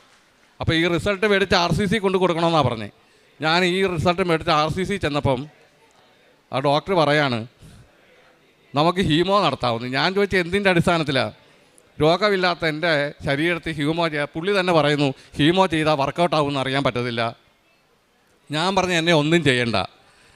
കാര്യം എന്ന് പറഞ്ഞാൽ ഞാൻ ആദ്യം ഉടമ്പടി എടുത്ത് ഇവിടുന്ന് പോകുന്ന സമയത്ത് വീട്ടിൽ ചെന്ന് പ്രാർത്ഥിച്ചപ്പോൾ നല്ല സുഗന്ധം എനിക്ക് അനുഭവപ്പെട്ടു. പക്ഷേ രണ്ടാമത് ഈ ഉടമ്പടി എടുത്ത് പോയപ്പം എനിക്ക് ഒരു തെളിവ് ഒന്നും എനിക്ക് കിട്ടിയില്ല. അപ്പോൾ അച്ഛൻ്റെ പ്രാർത്ഥന ഞാൻ എല്ലാ ദിവസവും കേൾക്കും, കാലത്തും വൈകിട്ടും രാത്രിയിലെയും പ്രാർത്ഥന ഞാൻ കേൾക്കും. അപ്പോൾ അന്ന് ഞാൻ പറഞ്ഞു എൻ്റെ മാതാവേ, ഓരോരുത്തരുടെ അനുഭവം പറയുന്നത് ഞാൻ കേട്ടിട്ടുണ്ട്, മാതാവ് ഇങ്ങനെ സ്വപ്നത്തിൽ കണ്ടു. അപ്പോൾ ഞാനൊന്ന് പറഞ്ഞു അമ്മേ എനിക്ക് ഈ സ്വപ്നത്തിൽ കൂടി അമ്മയെ ഒന്ന് കാണിക്കണേന്ന് പറഞ്ഞു. അപ്പോൾ അന്ന് പ്രാർത്ഥിച്ചിട്ട് കടന്നു. അടുത്ത ദിവസം രാവിലെ വൈകിട്ട് പ്രാർത്ഥിക്കാനായിട്ട് പച്ച തിരിയെടുത്തപ്പോൾ മാതാവിൻ്റെ തനി രൂപം എനിക്ക് തെളിഞ്ഞു വന്നതാണ്. അപ്പം ഞാൻ ഇതെടുത്ത് ഫേസ്ബുക്കിലെല്ലാം പോസ്റ്റ് ചെയ്തു. അപ്പോൾ എനിക്ക് പൂർണ്ണ വിശ്വാസമായി. ഡോക്ടർ എന്ത് പറഞ്ഞെന്ന് പറഞ്ഞാലും അമ്മ എൻ്റെ കൂടെ ഉണ്ട്. എനിക്കൊരു ദണ്ണവുമില്ല. 10 മാസമാവുന്നു, ഇത് 10ാമത്തെ മാസമാണ്. ഒരു അസ്വസ്ഥതകളും കാര്യങ്ങളും എനിക്കില്ല. കിംസിലെ ഡോക്ടർ പറഞ്ഞു, നിങ്ങൾ ധൈര്യമായിട്ട് പോകും, നിങ്ങളുടെ ശരീരത്തിൽ ഈ ക്യാൻസർ എന്ന് പറയുന്ന അസുഖം കാണിക്കുന്നില്ല. ക്യാൻസറിൻ്റെ റിപ്പോർട്ടാണ്, എനിക്ക് ക്യാൻസർ ഉണ്ടെന്നും പറഞ്ഞ് RCCയിൽ മെഡിസിറ്റി ഹോസ്പിറ്റലിൽ നിന്ന് തന്നുവിട്ട സ്ലൈഡ് ചെയ്തപ്പം എനിക്ക് ക്യാൻസർ എന്ന് സ്ഥിരീകരിച്ച റിസൾട്ടാണിത്. ഇതിൻ്റെ അടിസ്ഥാനത്തിലാണ് RCCയിലെ ഡോക്ടർ പറയുന്നത് എൻ്റെ ആമാശയം എടുത്ത് മാറ്റണമെന്ന്. ഇതിപ്പോൾ 10ാമത്തെ മാസമാണ്. എനിക്ക് ഒരു അസുഖമില്ല. ഡോക്ടർ പറഞ്ഞ് ധൈര്യമായിട്ടിരിക്കും. ഇപ്പോൾ എനിക്ക് 70 കിലോ വെയിറ്റ് ഉണ്ട്. ആഹാരം കഴിക്കുന്നതിന് ബുദ്ധിമുട്ടില്ല, യാതൊരു ബുദ്ധിമുട്ടും എനിക്കില്ല. എനിക്ക് എൻ്റെ ജീവിതം എനിക്ക് തിരിച്ചു തന്ന എൻ്റെ അമ്മ മാതാവിനെയും കർത്താവായ യേശുദേവനോടും പറഞ്ഞാൽ തീരാത്ത നന്ദി കടപ്പാടും എനിക്കുണ്ട്. ഉടമ്പടിത്തയിൽ എല്ലാ ദിവസവും കാലത്തും വൈകിട്ടും ഞാൻ ശരീരത്തിൽ ഇടുമായിരുന്നു. പിന്നെ എനിക്ക് നല്ല മുട്ടിന് നല്ല വേദനയായിരുന്നു. ആ വേദനകളെല്ലാം മാറി. പിന്നെ എൻ്റെ വൈഫിനെ ഒരു യൂട്രസിന്, എൻ്റെ ഈ ഓപ്പറേഷൻ കഴിഞ്ഞ ഉടനെ അവൾക്ക് യൂട്രസിലൊരു മുഴ വന്ന്, അപ്പം 3-4 മുഴ. അപ്പോൾ ഇത് എന്താണെന്ന് അറിയത്തില്ല. ഞങ്ങൾ കൊണ്ട് സ്കാൻ ചെയ്തു. അപ്പോൾ ഡോക്ടറെ ഗൈനക്കോളജിസ്റ്റിനെ പോയി കണ്ടു. അപ്പോൾ പുള്ളിക്കാരി പറഞ്ഞു ഇത് റിമൂവ് ചെയ്യണം. അമ്മയുടെ കാരുണ്യം കൊണ്ട് ഒരു കുഴപ്പവും ഇല്ലാതെ എനിക്ക് എൻ്റെ ഭാര്യ എനിക്ക് തിരിച്ചു തന്ന് എൻ്റെ അമ്മ മാതാവിനും കർത്താവായ യേശുദേവനും കോടാനുകോടി നന്ദി. അതുപോലെ തന്നെ എനിക്ക് വീടില്ലായിരുന്നു. എൻ്റെ വീടിൻ്റെ കല്ലിടിയിൽ ഈ കഴിഞ്ഞ ഞായറാഴ്ച കല്ലിടിയിൽ കഴിഞ്ഞു 1600 സ്ക്വയർ ഫീറ്റിൻ്റെ ഒരു വീടിന് ഈ അടുത്ത ആഴ്ച മുതൽ എൻ്റെ പണി തുടങ്ങുക. ഒന്നുമില്ലാതിരുന്ന എന്നെ ഈ നിലയിലെത്തിച്ച എൻ്റെ അമ്മയ്ക്കും കർത്താവായ യേശുദേവനും എങ്ങനെ നന്ദി പറയണം. മരിക്കുന്നിടം വരെ ഞാനിതിന് കടപ്പെട്ടിരിക്കുക. ഞാൻ എല്ലാവരോടും ഞാൻ പറയും, എനിക്ക് കിട്ടിയ അനുഭവം എൻ്റെ നാട്ടിൽ എല്ലാവരോടും ഞാൻ പറഞ്ഞു, നിങ്ങൾ പോകണം, നിങ്ങൾക്ക് ആപത്തുകളുണ്ടെന്നുണ്ടെങ്കിൽ നിങ്ങൾ അവിടെ പോയി പറയണം അമ്മയോട്. എൻ്റെ അനുഭവം ഞാൻ എല്ലാവരോടും പറയുമായിരുന്നു. പിന്നെ പത്രം ഞാൻ എല്ലാ ഹോസ്പിറ്റലുകളിലും വീടുകളിലും കൊണ്ട് കിടന്നു കൊടുക്കും. കാരുണ്യ പ്രവർത്തി ഹോസ്പിറ്റലിൽ ചെന്ന അവിടെ പാവപ്പെട്ട ആൾക്കാർക്ക് ആഹാരം മേടിച്ച് കൊടുക്കുമായിരുന്നു. എൻ്റെ ജീവിതം എനിക്ക് തിരിച്ചു തന്ന എൻ്റെ അമ്മ മാതാവിനും കർത്താവായ യേശുദേവനും കോടാനുകോടി നന്ദി. പരിശുദ്ധി അമ്മ ജീവനോടെ പ്രത്യക്ഷപ്പെട്ട ഈ അൾത്താരയിൽ കയറി നിന്ന് സാക്ഷ്യം പറയാൻ എനിക്ക് അവസരം എന്ന പരിശുദ്ധി അമ്മയ്ക്കും തിരുക്കുമാരനും 1000 നന്ദി പറയുന്നു. എൻ്റെ പേര് മോളി. ഞാൻ കോട്ടയം ജില്ലയിലെ കല്ലറ എന്ന സ്ഥലത്തു നിന്നാണ് വരുന്നത്. എനിക്കും എൻ്റെ മോൾക്കും മാതാവിൻ്റെ മധ്യസ്ഥയിൽ അനുഗ്രഹം ലഭിച്ച് പറയാൻ വേണ്ടിയിട്ടാണ് വന്നിരിക്കുന്നത്. എൻ്റെ മോള് OET പരീക്ഷ 6 പ്രാവശ്യം എഴുതി തോറ്റായിരുന്നു. 7ാം പ്രാവശ്യം പരീക്ഷയ്ക്ക് ഡേറ്റ് എടുത്തപ്പോൾ ഞാൻ മാതാവിനോട് പറഞ്ഞു, അമ്മേ എൻ്റെ മോൾക്ക് ഇനി സഹായിക്കാൻ ആരുമില്ല, ഇപ്രാവശ്യം എൻ്റെ മോളെ അമ്മ പരീക്ഷയ്ക്ക് ജയിപ്പിക്കണമേ എന്ന് പ്രാർത്ഥിച്ച് അങ്ങനെ ആ പ്രാവശ്യം അവൾ പരീക്ഷയ്ക്ക് ജയിച്ചു. എൻ്റെ പേര് ആനി. ആദ്യമായി തന്നെ മാതാവിന് കോടാനുകൂടി നന്ദി പറയുന്നു, തിരുക്കുമാരനും നന്ദി പറയുന്നു. എൻ്റെ മമ്മി പറഞ്ഞതുപോലെ ഞാൻ 6 തവണ OET പരീക്ഷ എഴുതിയിട്ടും പാസ്സായിട്ടില്ലായിരുന്നു. എപ്പോഴും എനിക്ക് 2 Bയും 2 Cയും അങ്ങനെയായിട്ടായിരുന്നു കിട്ടിക്കൊണ്ടിരുന്നത്. ഒരു തവണ പോലും എനിക്ക് ലിസണിങ്ങിനും റീഡിങ്ങിനും C മാത്രമേ കിട്ടിയിട്ടുള്ളൂ. C+ പോലും എത്താൻ കഴിഞ്ഞിട്ടില്ലായിരുന്നു. ഞാൻ 7ാം തവണ മമ്മി ഉടമ്പടി എടുത്തു. അപ്പം മമ്മി എന്നോട് പറഞ്ഞു, പരീക്ഷയ്ക്ക് ഡേറ്റ് എടുത്തു, നീ എന്തായാലും ഇത്തവണ പാസ്സാകുമെന്ന് പറഞ്ഞു. ആ മാതാവിലുള്ള ഉറച്ച വിശ്വാസം എനിക്ക് ഉടമ്പടി എടുക്കാൻ കഴിഞ്ഞിരുന്നില്ല. കാരണം എൻ്റെ വീട്ടിൽ പപ്പായും മമ്മിയും വയസ്സായവരാണ്. ഒരു കുഞ്ഞുണ്ട്, ഭർത്താവുണ്ട്. ഭർത്താവ് ജോലിക്ക് പോയ കുഞ്ഞിനെ നോക്കണമെന്നൊക്കെ ഞാനായിരുന്നു. അപ്പോൾ എനിക്ക് ഉടമ്പടി എടുക്കാനായിട്ട് സാധിച്ചിരുന്നില്ല. അപ്പം ഞാൻ മാതാവിനോട് പറഞ്ഞു, മാതാവേ, ഉടമ്പടി എടുക്കാത്തതിൻ്റെ പേരിൽ അമ്മ എന്നെ ഒരിക്കലും ഉപേക്ഷിക്കരുതെന്ന് ഞാൻ അപേക്ഷിച്ചു. അമ്മ എൻ്റെ പ്രാർത്ഥന കേട്ടു. ഞാൻ പരീക്ഷയ്ക്ക് പോകുന്നതിന് മുമ്പേ എൻ്റെ മമ്മി എൻ്റെ കയ്യിൽ ഉപ്പും തേനും തന്നായിരുന്നു. പ്രത്യക്ഷീകരണ പ്രാർത്ഥന ഞാൻ മുടക്കാതെ ചെല്ലിയിരുന്നു. രാവിലെ ഞാൻ പോയി അവിടെ പരീക്ഷ എഴുതാൻ നേരത്ത് എനിക്കറിയത്തില്ല, ഞാൻ ലിസണിങ്ങിനും റീഡിങ്ങിനും എനിക്ക് ആരോ വന്ന് പറഞ്ഞു തരികയായിരുന്നു. എൻ്റെ കൈ റീഡിങ്ങിന് ഒരിക്കലും എനിക്ക് 15 മിനിറ്റ് കൊണ്ട് എനിക്ക് ഒരു തവണ പോലും എനിക്ക് എഴുതി തീർക്കാൻ പറ്റിയില്ല. ഞാൻ അന്ന് മാതാവ് എൻ്റെ ചെവിയിൽ വന്ന് ഉത്തരങ്ങൾ ഓരോന്നായി പറഞ്ഞു തന്നതുപോലെയാണ് എനിക്ക് തോന്നിയത്. അന്ന് ആദ്യമായിട്ട് തന്നെ എപ്പോഴും ഒരു 18 ദിവസം കൊണ്ട് എടുക്കുന്ന എക്സാം റിസൾട്ട് വെറും 6 ദിവസം കൊണ്ട് എനിക്ക് കിട്ടി. അപ്പോൾ 6ാമത്തെ ദിവസം ഞാനിങ്ങനെ ലോഗിൻ ചെയ്യാൻ തുടങ്ങിയപ്പോൾ ഞാൻ ആദ്യം തന്നെ വിശ്വാസപ്രമാണം ചൊല്ലി കാശുരൂപം കയ്യിലെടുത്തു, പ്രാർത്ഥിച്ചു. ഞാൻ ഒത്തിരി പ്രാർത്ഥിച്ചു. അത് കഴിഞ്ഞിട്ട് ഞാൻ തുറന്നു നോക്കിയപ്പോൾ മാതാവ് എന്നെ അനുഗ്രഹിച്ചിരിക്കുന്നു. എനിക്ക് ആദ്യമായിട്ട് 4 വിഷയങ്ങൾക്കും എനിക്ക് B കിട്ടിയിരിക്കുന്നു. അപ്പോൾ ഞാൻ മാതാവിനോട് പ്രാർത്ഥിച്ചു, മാതാവേ, ഈ ഒക്ടോബർ മാസമാണ് മാതാവ് എന്നെ സഹായിച്ചത്. ആ 10 ദിവസവും ഞാൻ കൊന്തയില് ഞാൻ പ്രാർത്ഥിച്ചായിരുന്നു, പള്ളിയിൽ പോയായിരുന്നു. അപ്പോൾ മാതാവിൽ എനിക്ക് ഉറച്ച വിശ്വാസം ഉണ്ടായിരുന്നു. അങ്ങനെ 1 വർഷത്തോളം ഞാൻ ആ 1 വർഷത്തേക്കും ഇൻ്റർവ്യൂ ഒന്നും നടക്കുന്നില്ലായിരുന്നു. ഇപ്രാവശ്യവും ഈ ഒക്ടോബർ മാസം ഞാൻ മുടക്കാതെ 10 ദിവസം ഞാൻ പള്ളിയിൽ പോയി പ്രാർത്ഥിച്ചു. അതുപോലെ തന്നെ പ്രത്യക്ഷീകരണ പ്രാർത്ഥന ചൊല്ലി ഡെയിലി ബ്രെഡ് ഞാൻ എന്നും കാണാറുണ്ടായിരുന്നു. അങ്ങനെ ഞാൻ പ്രാർത്ഥിച്ചു. പിന്നെ മമ്മി എനിക്ക് പത്രം കൊണ്ട് തരുമായിരുന്നു, ഞാനത് എല്ലാവർക്കും കൊണ്ട് കൊടുക്കുകയൊക്കെ ചെയ്തു, പ്രാർത്ഥിച്ചു. പിന്നെ അന്ന് ഒക്ടോബർ മാസം 9-ാം തീയതി എനിക്ക് ഒരു ഇൻ്റർവ്യൂ ഉണ്ടെന്ന് പറഞ്ഞു. ഇൻ്റർവ്യൂ അന്ന് തന്നെ എനിക്ക് ഓഫർ ലെറ്റർ കിട്ടി, ഞാൻ പാസ്സായി. അതിനുശേഷം എനിക്ക് ഈ മാസം തന്നെ ഞാൻ AWSന് വെച്ചു. AWSന് വെച്ച് എനിക്ക് 31-ാം തീയതി അത് 30-ാം തീയതി എനിക്ക് കിട്ടിയാലേ ഉള്ളൂ, എനിക്ക് 31-ാം തീയതി വിസയ്ക്ക് കൊടുക്കാൻ പറ്റുമായിരുന്നുള്ളൂ. ഞാൻ 30-ാം തീയതി ഞാൻ മാതാവിനോട് പ്രാർത്ഥിച്ചു, മാതാവേ ഇത് അമ്മയുടെ മാസമാണ്, ഈ വണക്ക മാസത്തിൽ ഈ ഒക്ടോബർ മാസത്തിൽ തന്നെ അമ്മ എനിക്ക് ഇതെല്ലാം ശരിയാക്കി തരണമെന്ന്. 29-ാം തീയതി 30-ാം തീയതി വരെ പോയില്ല, എനിക്ക് 29-ാം തീയതി രാവിലെ എനിക്ക് എൻ്റെ AWS കിട്ടി. 30-ാം തീയതിയിലേക്ക് ഞാൻ അപേക്ഷ വെച്ചു. 31-ാം തീയതി ഞാൻ വിസയ്ക്ക് വേണ്ടി ഡൽഹിക്ക് പോയി, അവിടെ ചെന്ന് സബ്മിറ്റ് ചെയ്തു. ഒരു 11 ദിവസത്തോളമൊക്കെ കിട്ടുന്നതായിരുന്നു, പക്ഷേ എനിക്കത് പെട്ടെന്ന് തന്നെ കിട്ടി. മാതാവ് എന്നെ സഹായിച്ചു, എനിക്ക് വിസ വന്നു. ഞാൻ നാളെ അയർലൻഡിലോട്ട് പോവുകയാണ്. എൻ്റെ ജീവിതത്തിൽ എന്നെ കരപിടിച്ചുയർത്തിയ മാതാവിനും തിരുക്കുമാരനും കോടാനുകൂടി നന്ദി ഞാൻ പറയുന്നു. അത്രയും വിഷമഘട്ടങ്ങളിലൂടെയായിരുന്നു ഞാൻ കടന്നുപോയത്. ഒത്തിരി ആൾക്കാർ എന്നോട് പറഞ്ഞു, ഇതുവരെ നിനക്ക് പോകാറായില്ലേ എന്നൊക്കെ ഒത്തിരി ചോദിച്ചു. പക്ഷേ എനിക്ക് മാതാവിലുള്ള ഒരു ഉറച്ച വിശ്വാസം ഉണ്ടായിരുന്നു, എന്നെ മാതാവ് കരകയറ്റുമെന്ന്. എൻ്റെ പ്രാർത്ഥന മാതാവ് കേട്ടു. ഞാൻ ഉറച്ച് മാതാവിൽ വിശ്വസിക്കുന്നു. മാതാവിന് നന്ദി ഉണ്ടായിരിക്കട്ടെ. അടുത്തത് എനിക്ക് പറയാനുള്ളത് എൻ്റെ ഒരു അസുഖത്തെക്കുറിച്ചാണ്. ഞാൻ 15 വർഷമായിട്ട് മരുന്ന് കഴിച്ചുകൊണ്ടിരിക്കുകയായിരുന്നു. അപ്പോൾ കുറവുണ്ടായിരുന്നു മരുന്ന് കഴിച്ചുകൊണ്ടിരുന്നപ്പോൾ. പിന്നെ ഈ ഫെബ്രുവരിയിൽ എനിക്കത് വീണ്ടും തുടങ്ങിയായിരുന്നു. അപ്പോൾ ആശുപത്രിയിൽ പോയി ഡോക്ടറെ കണ്ടു കഴിഞ്ഞപ്പം ഡോക്ടർ പറഞ്ഞു കൊളോണോസ്കോപ്പി ചെയ്യണമെന്ന് പറഞ്ഞു. അതിനെ സംബന്ധിച്ച് കൊളോണോസ്കോപ്പി ചെയ്ത് മുഴുവനും പൂർത്തിയാക്കാൻ പറ്റിയില്ല. അതിനു മുമ്പ് ഡോക്ടർ പറഞ്ഞു കൂടുതൽ ചെയ്തിട്ടുണ്ടെങ്കിൽ ബ്ലീഡിങ് കൂടുതലാവും, അതുകൊണ്ട് അൾട്രാസൗണ്ട് ചെയ്യാമെന്ന് പറഞ്ഞു. അങ്ങനെ അൾട്രാസൗണ്ട് ചെയ്ത് കഴിഞ്ഞിട്ടും അവർ റിസൾട്ട് തന്നില്ല. പിന്നെ അത് ബയോപ്സിക്ക് അയച്ചു. അപ്പം ആ കൊളോണോസ്കോപ്പി ചെയ്യുന്നതിൻ്റെ റിസൾട്ട് വന്നു കഴിഞ്ഞപ്പോൾ അതിൽ കൂടുതലായിട്ട് ക്യാൻസറിൻ്റെ ഒരു അംശം കാണുന്നുണ്ട്. അംശം എന്ന് പറഞ്ഞാൽ 8-ൽ 5 ഭാഗത്ത് എനിക്ക് കൂടുതലായിട്ടായിരുന്നു ഇരുന്നിരുന്നത്. അങ്ങനെ ബയോപ്സിയുടെ റിസൾട്ട് വരാൻ കാത്തിരുന്ന് അവിടെ ഇരുന്ന് വാർത്തിരുന്നപ്പോൾ എൻ്റെ മോളൊക്കെ അവിടെ ഇരുന്ന് ഭയങ്കര കരച്ചിലായിരുന്നു. അപ്പം ഞാൻ ചോദിച്ചിട്ട് എന്നോടൊന്നും പറയുന്നില്ല. അപ്പോൾ ഞാൻ ഉടമ്പടിക്കാശ് രൂപ എടുത്ത് അവിടെ ഇരുന്നിട്ട് വിശ്വാസ പ്രമാണം ചൊല്ലി മാതാവിനോട് പറഞ്ഞു, മാതാവ് എനിക്കെന്ത് രോഗങ്ങൾ വരുത്തിയാലും കഠിനമായിട്ടുള്ള രോഗങ്ങൾ, ഞാൻ ഉദ്ദേശിച്ചത് ക്യാൻസർ തന്നെയാണ്, എനിക്കത് വരുത്തല്ലേ മാതാവേ എന്ന് ഞാൻ പ്രാർത്ഥിച്ചു. അതിൻ്റെ റിസൾട്ട് വന്നു കഴിഞ്ഞപ്പോൾ ക്യാൻസറിൻ്റെതായി ഒരു കുഴപ്പമില്ലായിരുന്നു. അപ്പോൾ ഞാൻ അവിടെ ഇരുന്നുകൊണ്ട് ബൈബിൾ വചനം എൻ്റെ മനസ്സിലോട്ട് വന്നു. മരുന്നോ ലേപന വസ്തുക്കളോ അല്ല, കർത്താവിൻ്റെ വചനമാണ് അവരെ സുഖപ്പെടുത്തിയെന്ന് പറഞ്ഞു. ആ വചനം പറഞ്ഞ് ഞാൻ പറഞ്ഞു, ദൈവമേ അങ്ങയുടെ വചനമാണല്ലോ അവരെ സുഖപ്പെടുത്തിയത്, അതുപോലെ എനിക്ക് ആ ക്യാൻസർ വരുത്തില്ല എന്ന് ഞാൻ അങ്ങനെ ഇരുന്ന് പറഞ്ഞു പ്രാർത്ഥിക്കുകയായിരുന്നു. അതിൻ്റെ യാതൊരു ലക്ഷണവും പോലും ഇല്ലാതെ മാതാവ് എന്നെ അതിൽ നിന്നും കരകയറ്റി. പിന്നെ ഞങ്ങളുടെ വീടിൻ്റെ പണി വാർക്കം നടക്കുന്ന ദിവസമായിരുന്നു. തലേദിവസം വരെ യാതൊരു കാലാവസ്ഥയ്ക്ക് കുഴപ്പം, നല്ല വെയിലായിരുന്നു. അപ്പോൾ പിറ്റേ ദിവസം ഞങ്ങൾ വാർക്കയ്ക്ക് തീരുമാനിച്ചു. പക്ഷേ അന്ന് ഞങ്ങൾ പള്ളിയിൽ ചെന്ന് കഴിഞ്ഞപ്പോഴത്തേക്കും ഭയങ്കര മഴയായിരുന്നു. മഴയൊന്നും തോരുന്നു പോലും ഇല്ലായിരുന്നു. വീട്ടിൽ വന്നിട്ടൊന്നും തോരുന്നില്ല. പണിക്കാർ വന്നു, അവർക്കുള്ള ഭക്ഷണത്തിലൊക്കെ ഓർഡർ ചെയ്തു. അപ്പോൾ അവർ പറഞ്ഞു ഇന്ന് പണി ചെയ്യാൻ പറ്റുമെന്ന് തോന്നുന്നില്ല എന്ന് പറഞ്ഞു. അപ്പോൾ ഒരു 10 മണിയായപ്പം ഞാൻ ഉപ്പ് കയ്യിലെടുത്ത് മുറ്റത്തിറങ്ങി നിന്ന്, അപ്പോൾ ഞങ്ങൾ വാടകയ്ക്ക് താമസിക്കുന്ന വീട്ടിലാണ് നിന്നിരുന്നത്. ഉപ്പെടുത്ത് വിശ്വാസ പ്രമാണം ചൊല്ലി ഞാനതാ മഴവെള്ളത്തിൽ കൽപ്പിച്ചിട്ടുണ്ട്, മാതാവ് ഇന്ന് എൻ്റെ വാർക്ക നടക്കണം, എനിക്ക് വാർക്ക തീരുന്നോടെ വരെ മാതാവ് മഴ പെയ്യിക്കാതിരുന്നാൽ മതിയെന്ന് പറഞ്ഞു. അങ്ങനെ 10 മണിയായപ്പോൾ ഞങ്ങൾ വീട് വാർക്കുന്നിടത്തോട്ട് പോയി. അവിടെ ചെന്നപ്പം മഴ ശകലം കുറഞ്ഞു. അപ്പം ഞാൻ പെട്ടെന്ന് എൻ്റെ കയ്യിൽ അന്നേരം ഉപ്പിരിപ്പണം, ഞാൻ ആ ഉപ്പെടുത്ത് ആ വാർക്കയുടെ സിമെൻറ്റൊക്കെ കൂട്ടുന്ന മെഷീൻ്റെ അകത്തിട്ട് വിശ്വാസ പ്രമാണം ചൊല്ലി പ്രാർത്ഥിച്ചു. എന്നാണെങ്കിലും പണിയെല്ലാം നടന്ന് അവർ വാർക്കയെല്ലാം പൂർത്തിയായി, കയ്യും കാലെല്ലാം കഴുകി എല്ലാം മൂടിയിട്ട് പുറത്തിറങ്ങി വന്ന് കുറച്ച് കഴിഞ്ഞപ്പോഴത്തേക്കും വീണ്ടും മഴ തുടങ്ങി. അപ്പോൾ ഞാൻ ആ സമയത്തൊക്കെ ജപമാല ചൊല്ലിക്കൊണ്ട് വഴിയിൽ നിൽക്കുകയായിരുന്നു. അത് അമ്മയുടെ ഒരു പ്രത്യേക അനുഗ്രഹമായിട്ട് ഞാൻ കരുതുന്നത്. പിന്നെ എൻ്റെ മോളുടെ കാര്യം തന്നെയാണ്.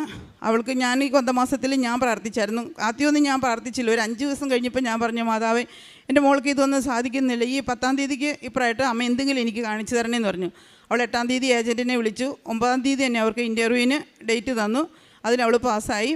പിന്നെ അവളുടെ പേപ്പർ വയ്ക്കുന്ന ദിവസം ആയില്ലായിരുന്നു. അപ്പോൾ ഞാൻ പറഞ്ഞു, ഈ കൊന്തമാസം തീരുന്നതിനിപ്പുറം എൻ്റെ മോളുടെ പേപ്പറെല്ലാം വെക്കാനുള്ള ഭാഗ്യം തരണേന്ന് പറഞ്ഞു. 31-ാം തീയതി അവൾക്ക് പേപ്പർ വെക്കാനായിട്ട് സാധിച്ചു. എന്നിട്ട് അത് കഴിഞ്ഞിട്ട് അപ്പം വിസ വരുന്നില്ലായിരുന്നു. അപ്പോൾ ഞാൻ സുവിശേഷപ്പെട്ടി എടുത്ത് ഒരു വചനം എടുത്തു. അപ്പോൾ എനിക്ക് വിഷമം തോന്നിയായിരുന്നു. എന്നും ഞാൻ കരഞ്ഞാണ് മാതാവിനോട് പ്രാർത്ഥിക്കാറുള്ളത്. സുവിശേഷപ്പെട്ടി എടുത്തപ്പോൾ എനിക്ക് കിട്ടിയത് യെശയ്യാ പ്രവാചകൻ്റെ പുസ്തകത്തിൽ നിന്ന് 30-ാം അധ്യായം 19-ാം വാക്യമാണ് എനിക്ക് കിട്ടിയത്. നിൻ്റെ വിലാപസ്വരം കേട്ട് കർത്താവ് നിന്നോട് കരുണ കാണിക്കും, അവിടുന്ന് ആ സ്വരം കേട്ട് നിനക്ക് ഉത്തരം അരുളും എന്നായിരുന്നു.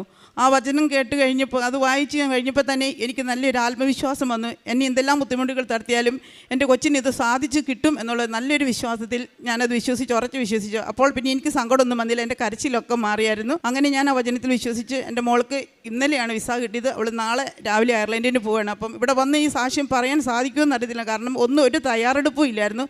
പക്ഷേ മാതാവ് ഞങ്ങളെ ഇവിടം വരെ കൊണ്ട് എത്തിച്ച് ഞങ്ങൾക്ക് സാക്ഷ്യം പറയാനുള്ള അവസരം ഒരുക്കി തന്ന മാതാവിനും ഈശോയ്ക്കും നന്ദി പറയുന്നു. ഇനി എൻ്റെ കാരുണ്യ പ്രവൃത്തിയിൽ എന്ന് പറയുന്നത്, ഞാൻ എല്ലാ മാസവും അരിയും പയറ് പച്ചക്കറിയല്ല പല വ്യഞ്ജനങ്ങളൊക്കെ മേടിച്ച്, പിന്നെ പഞ്ചസാര, തേയില, ഇങ്ങനെ എന്നെ കഴിയുന്ന സാധനങ്ങളെല്ലാം മേടിച്ച് ഞാൻ ആൾക്കാർക്ക് കൊടുക്കുന്നുണ്ട്. പിന്നെ മരുന്നൊക്കെ മേടിക്കാൻ അല്ലെങ്കിൽ ക്യാൻസർ രോഗികളാണെന്നോ അല്ലെങ്കിൽ ഹാർട്ടിൻ്റെ രോഗികളാണോ ഓപ്പറേഷൻ എന്നൊക്കെ പറയുന്നവർക്ക് എന്നാൽ കഴിയുന്ന രീതിയിൽ ഞാൻ അവർക്ക് പൈസയും കൊടുത്ത് സഹായിക്കുന്നുണ്ട്. പിന്നെ ഞാൻ എല്ലാ മാസവും ഇവിടെ വന്ന് കൃപാസന മാസിക മേടിച്ച് അത് പ്രാർത്ഥിച്ച്, അമ്മ ഇത് അർഹതയുള്ളവരുടെ കയ്യിൽ എത്തിക്കാൻ എന്നെ സഹായിക്കണമേ എന്ന് പ്രാർത്ഥിച്ച് വിശ്വാസ പ്രമാണം ചൊല്ലിയിട്ടാണ് ഞാനത് കൊടുക്കാൻ ഇറങ്ങുന്നത്. അങ്ങനെ അത് ഞാൻ ചെയ്യുന്നുണ്ട്. പിന്നെ എനിക്ക് 2 ആഴ്ച കൂടുമ്പോൾ കുമ്പസാരിക്കാനും എന്നും പള്ളിയിൽ പോകുന്നതിനുള്ള അനുഗ്രഹമുണ്ട്. പണ്ടൊക്കെ ഞാൻ പള്ളിയിൽ ഇന്നും പോകത്തില്ലായിരുന്നു. മഴയുള്ള ദിവസമൊക്കെ ഞാൻ മടിച്ച് കിടക്കുമായിരുന്നു. പക്ഷേ ഇപ്പം എത്ര മഴയാണെന്ന് പറഞ്ഞാലും ഞാൻ രാവിലെ 4:30 ആകുമ്പോൾ പ്രാർത്ഥനയൊക്കെ ചൊല്ലി 5:30 മുമ്പായിട്ട് ഞാൻ പ്രത്യക്ഷണ പ്രാർത്ഥന ചൊല്ലി കഴിഞ്ഞിട്ടാണ് ഞാൻ പള്ളിയിൽ പോകുന്നത്. അത് കഴിഞ്ഞിട്ട് 5:45 കുർബാന ആയതുകൊണ്ട് അത് കഴിഞ്ഞ് വന്ന് ഞാൻ എന്നും ഡെയിലി ബ്രെഡ് കേൾക്കും, അതിലും പ്രാർത്ഥിക്കും. മാതാവിൻ്റെ എണ്ണയും ഉപ്പും എല്ലാം ഉപയോഗിച്ച് ചെറിയ ഒത്തിരി കാര്യങ്ങൾ എനിക്ക് സാധിച്ചു കിട്ടിയിട്ടുണ്ട്. പരിശുദ്ധ അമ്മയ്ക്കും തിരുക്കുമാരനും 1000 നന്ദി പറഞ്ഞ് ഞാൻ എൻ്റെ സാക്ഷി ഇവിടെ അമ്മയ്ക്കും തിരുക്കുമാരനും കോടാനുകോടി നന്ദി. എൻ്റെ പേര് രമ്യ മേരി. ഞാൻ തൃശ്ശൂർ കൊടകര വല്ലപ്പാടി ദേവമാത ഇടവകയിൽ നിന്ന് വരുന്നു. ഞാനിത് സെപ്റ്റംബർ 2022 സെപ്റ്റംബർ 14 ഞാൻ ഉടമ്പടി എടുത്തത്. ഇത് 6ാമത്തെ പുതുക്കലാണ്. 3ാമത്തെ പ്രാവശ്യമാണ് ഈ പരിശുദ്ധ അൾത്താരയിൽ നിന്ന് സാക്ഷ്യം പറയാൻ പരിശുദ്ധ അമ്മ എന്നെ അനുഗ്രഹിച്ചത്. ഇത് 3ാമത്തെ സാക്ഷിയാണ്. എൻ്റെ കൂടെ വർക്ക് ചെയ്തിരുന്ന ഞാൻ ജോലി ചെയ്യുന്ന സ്ഥാപനത്തിൽ വർക്ക് ചെയ്തിരുന്ന ചേച്ചിയാണിത്. ശാന്ത എന്ന പേര്. ഹൈന്ദവയാണ്. ആളുടെ ഒരു രോഗസൗഖ്യം സാക്ഷ്യപ്പെടുത്താൻ വേണ്ടിയാണ് ഈ അൾത്താരയിൽ ഇപ്പോൾ അമ്മ അനുഗ്രഹിച്ചിരിക്കുന്നത്. ആൾക്ക് 2022 മുതൽ കയ്യിൽ ഒരു അലർജി വന്നിരുന്നു. അത് ചൊറിച്ചിലായിരുന്നു ആദ്യം, പിന്നെ അത് തടിച്ച് ഇങ്ങനെ വീർത്ത് കറുത്ത കളറിൽ വികൃതമായി കൈ വേറൊന്നും ഉപയോഗിക്കാൻ പറ്റാത്ത സ്ഥിതിയിലായി. പിന്നെ അത് കയ്യിൽ നിന്ന് പല സ്ഥലങ്ങളിലേക്ക്, ശരീരത്തിൻ്റെ പല പല ഭാഗങ്ങളിലേക്ക് വ്യാപിച്ചു തുടങ്ങി. അപ്പോൾ ഞാൻ ഉടമ്പടി എടുത്ത് തുടങ്ങിയ സമയമായിരുന്നു. അപ്പോൾ തന്നെ ഇത് കണ്ടപ്പോൾ തന്നെ തൈലം പുരട്ടി ഞങ്ങൾ പ്രാർത്ഥിച്ച് തുടങ്ങിയായിരുന്നു. അതിനുശേഷം ചേച്ചി ഡോക്ടേഴ്സിനെയൊക്കെ കണ്ടു, പല സ്ഥലങ്ങളിലേക്ക് വ്യാപിക്കുന്നത് കണ്ടപ്പോൾ പേടിയായി. പിന്നെ നെറ്റിയിൽ ഇത് വലിയൊരു മുഴ പോലെ വന്നു. അപ്പോഴൊക്കെ ഞങ്ങൾ സ്ഥിരമായിട്ട് വിശുദ്ധ തൈലം കുരിശടയാളമിട്ട് നെറ്റിയിൽ വിശ്വാസ പ്രമാണം ചൊല്ലി പ്രാർത്ഥിച്ചുകൊണ്ടിരുന്നിരുന്നു. പിന്നെ ഉപ്പ് വെള്ളത്തിലും ഭക്ഷണത്തിലൊക്കെ ഇട്ട് ഉപയോഗിച്ചിരുന്നു. ചേച്ചിക്ക് ഭയങ്കര വിശ്വാസമായിരുന്നു പരിശുദ്ധ അമ്മ സഹായിക്കുന്നുള്ളത്. പക്ഷേ ഡോക്ടേഴ്സിനെയൊക്കെ കണ്ടപ്പോൾ അവൾക്ക് എന്താണിത് അസുഖം എന്ന് കണ്ടുപിടിക്കാനോ ഇതിനെന്ത് ട്രീറ്റ്മെൻറ്റ് ചെയ്യണമെന്നറിയാനോ ഒന്നും ഒരു ധാരണ ഉണ്ടായിരുന്നില്ല. ഏത് ഹോസ്പിറ്റലിൽ ചെന്നാലും കുറേ ടെസ്റ്റുകൾ ചെയ്യും, കുറേ ബ്ലഡ് ടെസ്റ്റ്, കുറേ സ്കാൻ, അത് അങ്ങനെ എല്ലാ രീതിയിലും ചെയ്തിട്ടും അവർക്ക് ഇതെന്താണ് രോഗമെന്ന് കണ്ടുപിടിക്കാൻ പറ്റാത്ത അവസ്ഥയായിരുന്നു. ലാസ്റ്റ് ഇത് കേൾക്കുമ്പോഴുള്ള മാനസിക വിഷമത്തിൽ ചേച്ചി ആകെ ഡൗണായി. ചേച്ചിയും ഹസ്ബൻഡും മാത്രമേ വീട്ടിലുള്ളൂ, മോൻ പുറത്താണ്. അപ്പോൾ ആരും സഹായത്തിനില്ലാണ്ടും ഒരു സപ്പോർട്ടില്ലാണ്ടും ഈ രോഗാവസ്ഥ കൂടിക്കൂടി വരുന്നത് കണ്ടപ്പോൾ ആൾക്ക് ഭയങ്കര ടെൻഷനായിട്ട് ആളാകെ ക്ഷീണിച്ചു. എന്നുവെച്ചാൽ ഒരു ഇപ്പോൾ 60 വയസ്സുള്ള ആൾ 90 വയസ്സുള്ളൊരു വൃദ്ധയായ അമ്മമ്മ എങ്ങനെ വയ്യാണ്ട് ഒരു ബെഡിൽ എന്താ പറയുക ശോഷിച്ച് കിടക്കും, അതേ ഒരു അവസ്ഥയിലെത്തി. അത്രയും ശോഷിച്ചു. 52 കിലോ ഉണ്ടായ ആൾ 35 കിലോയിലേക്ക് മാറി. 17 കിലോയോളം വെയിറ്റ് ലോസ് വന്നു. അപ്പോഴൊക്കെ ഡോക്ടേഴ്സിനെ കാണുന്നുണ്ട്, പക്ഷേ ആർക്കും എന്താണെന്ന് കണ്ടുപിടിക്കാനോ ട്രീറ്റ്മെൻറ്റ് പ്രോപ്പറായിട്ട് നടത്താനോ ഒന്നും സാധിക്കുന്നില്ല. അപ്പോഴും ഞാൻ ഓഫീസിൽ നിന്ന് സ്ഥിരമായിട്ട് എനിക്ക് ബ്രേക്ക് കിട്ടുമ്പോഴൊക്കെ ചേച്ചിയുടെ വീട് അടുത്താണ്, അവിടെ പോയിട്ട് ചേച്ചിക്ക് നെറ്റിയിൽ വിശുദ്ധ തൈലമിട്ട് കുരിശടയാളമിട്ട് വിശ്വാസ പ്രമാണം ചൊല്ലി നാവിലും ഒരു തുള്ളി ഇട്ട് കൊടുത്ത് ഉപ്പിട്ട് ഭക്ഷണമൊക്കെ കൊടുത്തിട്ട് ഞാൻ എന്നും പോരും. അങ്ങനെ ഇട്ടിട്ട് കുറച്ച് നാൾ കഴിഞ്ഞപ്പോഴത്തേക്കും ഈ ചേച്ചിയുടെ അനിയത്തി വീട്ടിൽ വന്നപ്പോൾ അനിയത്തി ചോദിച്ചു, എടി നിൻ്റെ നെറ്റിയിലുണ്ടായ മുഴ എന്തേ അതിപ്പോൾ കാണുന്നില്ലല്ലോ എന്ന്. ശരിക്കും പറഞ്ഞാൽ ഞങ്ങളും അപ്പോഴാണ് ശ്രദ്ധിക്കുന്നത്. എന്നും ഈ തൈലമിട്ട് പ്രാർത്ഥിച്ച് ആ നെറ്റിയിലുണ്ടായിരുന്ന വലിയൊരു മുഴ തന്നെ അപ്രത്യക്ഷിതമായി. പരിശുദ്ധ അമ്മ ആദ്യമായിട്ട് ചേച്ചിയുടെ ജീവിതത്തിൽ അങ്ങനെ ഒരു അത്ഭുതം പ്രവർത്തിച്ചപ്പോൾ തന്നെ ചേച്ചിക്ക് അത് വലിയൊരു വിശ്വാസമായിരുന്നു. വീക്കായി കിടന്ന ആൾക്ക് ഒരു എനർജി കിട്ടിയൊരു അനുഭവമായിരുന്നു അത്. അതിൽ നിന്ന് പിന്നെ അങ്ങനെ പയ്യെ ആൾ ഉറച്ചു വിശ്വസിച്ചു. ഡോക്ടേഴ്സിനോ ഹോസ്പിറ്റലിനോ ഒന്നുമല്ല, എൻ്റെ അസുഖം മാറ്റാൻ, എന്നെ പൂർവ്വസ്ഥിതിയിൽ കൊണ്ടുവരാൻ പരിശുദ്ധ അമ്മയ്ക്കും തിരുക്കുമാരനും സാധിക്കുന്ന ഉറച്ച വിശ്വാസത്തിൽ ചേച്ചി സ്ഥിരമായിട്ട് പ്രാർത്ഥിച്ചുകൊണ്ടിരുന്നു.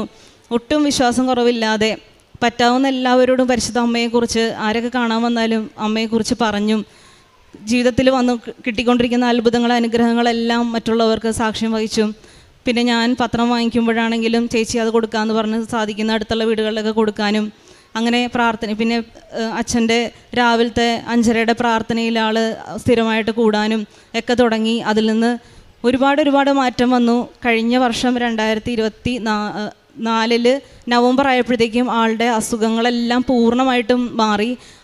അതിനുശേഷം ഇന്ന് വരെ അതിൻ്റെ ഇടയിലൊന്നും മരുന്ന് ആൾ ഉപേക്ഷിച്ചു. ആൾ പറഞ്ഞു ഇനി മരുന്ന് കൊണ്ടൊന്നും കാര്യമില്ല, മരുന്നൊന്നും കഴിച്ചിട്ട് എനിക്ക് മാറ്റം വരുന്നില്ല, പരിശുദ്ധ അമ്മയുടെ തൈലവും ഉപ്പാണ് എൻ്റെ ഇനിയുള്ള മരുന്നെന്ന് പറഞ്ഞിട്ട് ആൾ അത് മാത്രം ഉപയോഗിച്ചിട്ടാണ് പിന്നീടുള്ള ജീവിതം. ഇപ്പോൾ ഈ ഒരു വർഷമായിട്ട് ഒരു കുഴപ്പമില്ല, ഒരു മരുന്നുമില്ല, ഒരു ട്രീറ്റ്മെൻറ്റും ഇല്ല, ഡോക്ടേഴ്സിനെ കാണാനും പോകാറില്ല. ഇപ്പോഴും തൈലവും ഉപ്പും ഉപയോഗിച്ച് തന്നെ പൂർവ്വസ്ഥിതിയിൽ എങ്ങനെയായിരുന്നോ ചേച്ചി ആദ്യം ഞങ്ങളുടെ കൂടെ വർക്ക് ചെയ്തിരുന്നത്, ഇപ്പോൾ അതേ സ്ഥിതിയിൽ തിരിച്ച് 54 കിലോ ആയിട്ടാണ് ഇപ്പോൾ തിരിച്ച് എൻ്റെ കൂടെ ഇവിടെ നിൽക്കുന്നത്. പരിശുദ്ധ അമ്മ വലിയൊരു അനുഗ്രഹമാണ്. ജീവൻ കിട്ടുമെന്ന് വരെ ചിലർ കാണുമ്പോൾ പറയും, കർത്താവേ ഇത് എന്തൊരവസ്ഥയാണ്, ഇത് ആകെ അവശതയായല്ലോ, ഇത് ജീവിതത്തിലേക്ക് തിരിച്ചു വരുമോ എന്ന് വരെ ചിന്തിച്ച അവസരം, അങ്ങനെ ഒരു അവസ്ഥയിലായിരുന്നു ചേച്ചിയുടെ കിടപ്പ്. പക്ഷേ പരിശുദ്ധ അമ്മ അതിൽ നിന്നെല്ലാം ഈശോയുടെ തിരുശരീരത്തിൽ നിന്നൊഴുകുന്ന രക്തത്താൽ, പരിശുദ്ധ അമ്മയുടെ മധ്യസ്ഥതയാൽ ചേച്ചിയെ പുതിയൊരു ജീവൻ നൽകി, പുതിയ ആരോഗ്യം നൽകി അനുഗ്രഹിച്ചു. അതിന് നന്ദിയായിട്ട് ചേച്ചിയും കുടുംബവും കഴിഞ്ഞ ഡിസംബറിൽ ഇവിടെ വന്ന് അമ്മയ്ക്ക് നന്ദി പറഞ്ഞിരുന്നു. അപ്പോൾ ചേച്ചി ഒരു കാര്യം മാതാവിനോട് പ്രാർത്ഥിച്ചിട്ടാണ് പോയത്. ഇനി വരുമ്പോൾ പരിശുദ്ധ അമ്മേ ഞങ്ങൾക്കൊരു വീട് സ്വന്തമായിട്ട് നൽകണമേ എന്ന് പ്രാർത്ഥിച്ചിട്ടാണ് ചേച്ചി പോയത്. ഇനി ആരോഗ്യത്തോടെ ഇരിക്കുന്ന കാലത്ത് മകന് വേണ്ടി, ഒരു മകനേ ഉള്ളൂ, മകന് വേണ്ടി ഒരു വിവാഹവും പിന്നെ ഒരു വീടുമാണ് ഇനിയുള്ള ആഗ്രഹം. അമ്മ അത് സാധിച്ചു തരുമെന്ന് വിശ്വസിക്കുന്നു എന്ന് പ്രാർത്ഥിച്ചു പോയി. 3 മാസം, ഡിസംബറിലാണ് ഇവിടെ വന്നത്, കഴിഞ്ഞ 2024 ഡിസംബറിൽ. 3 മാസത്തിനുള്ളിൽ ഒരു നല്ലൊരു വീട് പരിശുദ്ധ അമ്മ ഇവർക്ക് കൊടുത്ത് അനുഗ്രഹിച്ചു. 1350 സ്ക്വയർ ഫീറ്റുള്ള 2 നില വീടാണ് പരിശുദ്ധ അമ്മ ഇവർക്ക് നൽകിയത്. വർഷങ്ങളായിട്ട് കനാൽപ്പുറത്ത് പുറമ്പോക്കിലാണ് ഇവർ ജീവിച്ചിരുന്നത്. അതിൽ നിന്നാണ് പരിശുദ്ധ അമ്മ ഇത്രയും വലിയ സൗകര്യങ്ങളോടുകൂടിയ ഏറ്റവും നല്ലൊരു വീട് പരിശുദ്ധ അമ്മ ആരോഗ്യവും സമ്പത്തും എല്ലാം ഒരേപോലെ നൽകി പരിശുദ്ധ അമ്മയും തിരുക്കുമാരനും അനുഗ്രഹിച്ചു. ഈശോയ്ക്കും പരിശുദ്ധ അമ്മയ്ക്കും കോടാനുകോടി നന്ദി. ചേച്ചിക്ക് ഞാൻ മൈക്ക് കൊടുക്കാൻ, ചേച്ചി നന്ദി പറയുന്നതായിരിക്കും. പരിശുദ്ധ അമ്മയ്ക്കും തിരുക്കുമാരനും എൻ്റെ ഹൃദയം നിറഞ്ഞ നന്ദി രേഖപ്പെടുത്തുന്നു. എനിക്കിതിൽ കൂടുതൽ സംസാരിക്കാനില്ല. എൻ്റെ മോളെല്ലാ കാര്യവും പറഞ്ഞു. എനിക്ക് മോളില്ലാത്തത് കൊണ്ട് എൻ്റെ മോളുടെ സ്ഥാനത്ത് കാണുന്ന കുട്ടിയാണിത്. ചേച്ചിയുടെ ഒരു അസുഖം വന്ന സമയത്തുള്ളൊരു ഫോട്ടോയാണിത്. ആകെ അവശേഷിച്ച് ഇങ്ങനെ എന്തോ പോലെയായി, ശരീരം മുഴുവൻ ചൊട്ടി, തലയിൽ മുടിയൊക്കെ പോയി, എല്ലൊക്കെ പൊങ്ങി, വല്ലാതൊരവസ്ഥയിലായിരുന്നു. അവസ്ഥയിൽ നിന്ന് ഈശോ തിരിച്ച് ഞങ്ങൾക്ക് പഴയ ചേച്ചിനെ തന്നെ തിരിച്ചു തന്നു. അതുപോലെ വീട് നൽകി അനുഗ്രഹിച്ചു. പിന്നെ ഞാൻ പ്രേക്ഷിത പ്രവർത്തനങ്ങൾ ചെയ്യുന്നത് എല്ലാ പ്രാവശ്യവും വീട് ഇതാണ്. എല്ലാ പ്രാവശ്യവും പത്രം വാങ്ങിയിട്ട് ഹോസ്പിറ്റലുകളിൽ, പിന്നെ ഞാൻ ജോലി ചെയ്യുന്ന പരിസരങ്ങളിലുള്ള വീടുകളിൽ, അങ്ങനെയുള്ള സ്ഥലങ്ങളിലൊക്കെ 3 കെട്ട് പത്രമൊക്കെ വാങ്ങി എല്ലാവർക്കും കൊണ്ടുപോയി കൊടുക്കും. എല്ലാവരോടും പരിശുദ്ധ അമ്മയെക്കുറിച്ചും എനിക്കും എൻ്റെ ജീവിതത്തിനോട് ബന്ധപ്പെട്ട് നിൽക്കുന്ന എല്ലാവർക്കും ഒത്തിരി അനുഗ്രഹങ്ങൾ കിട്ടിയിട്ടുണ്ട്. അതെല്ലാം ഞാൻ സാക്ഷ്യപ്പെടുത്തിക്കൊണ്ട് അവർക്ക് എല്ലാവർക്കും പരിശുദ്ധ അമ്മയെയും ഈശോയെയും പരിചയപ്പെടുത്തി കൊടുക്കാറുണ്ട്. പിന്നെ രോഗി സന്ദർശനം നടത്താറുണ്ട്. 18 വർഷത്തിൽ മേലെയായിട്ട് ഞങ്ങളുടെ ഓഫീസിൻ്റെ അടുത്ത് കിടപ്പിലായ ഒരു ചേട്ടൻ്റെ വീട്ടിൽ പോയിട്ട് ആ ചേട്ടനെ എന്നും കാണാറുണ്ട്, അവരുടെ കൂടെ ആയിരിക്കാറുണ്ട്. അവർക്ക് സന്തോഷമാണ് ഞങ്ങൾ ചെല്ലുമ്പോൾ. പിന്നെ സാമ്പത്തികമായി സഹായിക്കാൻ പറ്റുന്നവരൊക്കെ, അവർക്കൊക്കെ എന്തെങ്കിലും നമ്മളെ കൊണ്ട് പറ്റുന്ന വിധത്തിൽ സാമ്പത്തിക സഹായങ്ങൾ ചെയ്യാറുണ്ട്. ആരെങ്കിലൊക്കെ എന്തെങ്കിലും പ്രാർത്ഥന സഹായം ചോദിക്കുമ്പോൾ എൻ്റെ ജീവിതത്തിൽ ഒരുപാട് അനുഗ്രഹങ്ങൾ ഉടമ്പടി വഴിയായിട്ട് എനിക്ക് ലഭിച്ചിട്ടുണ്ട്. അതുകൊണ്ട് തന്നെ ഒരുപാട് പേർക്ക് സാക്ഷ്യം പങ്കുവയ്ക്കാൻ സാധിച്ചതിൻ്റെ പേരിൽ ഒരുപാട് പേര് പ്രാർത്ഥന സഹായങ്ങൾ ചോദിക്കാറുണ്ട്. അവർക്കെല്ലാം പരിശുദ്ധ അമ്മയുടെ മധ്യസ്ഥതയിൽ ഈശോ അവരുടെ നിയമങ്ങളെല്ലാം സാധിച്ചു കൊടുത്തിട്ടുണ്ട്. എനിക്കും എന്നെയായിട്ട് ബന്ധപ്പെട്ട് നിൽക്കുന്ന എല്ലാവർക്കും ലഭിച്ച എല്ലാ അനുഗ്രഹങ്ങൾക്കും ഈശോയ്ക്കും പരിശുദ്ധ അമ്മയ്ക്കും ഒരിക്കൽ കൂടി നന്ദി പറഞ്ഞു. എന്നോട് ഞാൻ നന്ദി പറയുന്നു. എൻ്റെ പേര് ലഞ്ചു. ഞാൻ വരുന്നത് തിരുവനന്തപുരത്ത് നിന്നാണ്. ഇതെൻ്റെ സഹോദരൻ അരുൺ, സഹോദരൻ്റെ ഭാര്യ അഞ്ജു, 2 മക്കൾ അക്ഷയും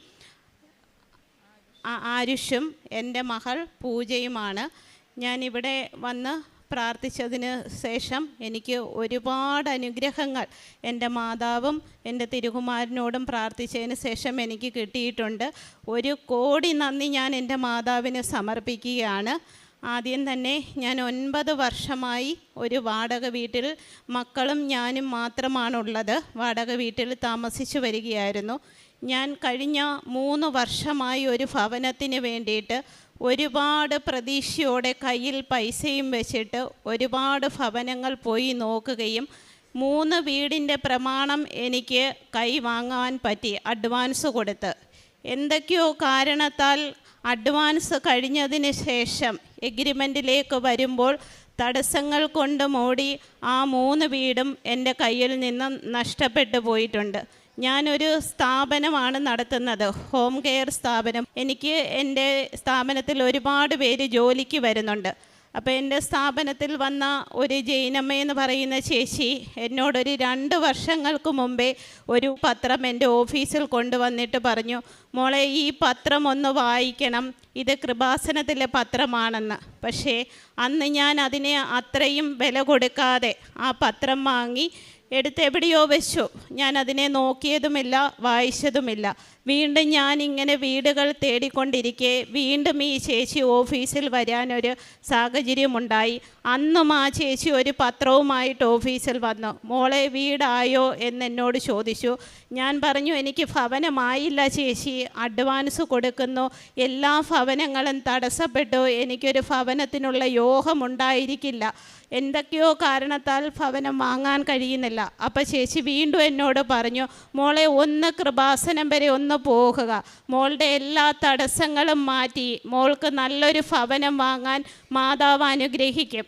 അങ്ങനെ ഞാൻ ഇവിടെ വരുന്നതിന് ഒരാഴ്ചയ്ക്ക് മുമ്പേ ഈ പത്രം ഞാൻ കയ്യിൽ പറ്റുകയും ആ പത്രം ഞാൻ വാങ്ങിച്ചെൻ്റെ ആ ഓഫീസിൽ വയ്ക്കുകയും ചെയ്തിട്ട് എൻ്റെ മനസ്സിലൊരു തോന്നലുണ്ടായി, എന്നാൽ കൃപാസനം വരെ ഒന്ന് പോയേക്കാം. ഒരു പരീക്ഷണവുമായാണ് ഞാൻ ഈ കൃപാസന പടിയിലേക്ക് വരുന്നത്.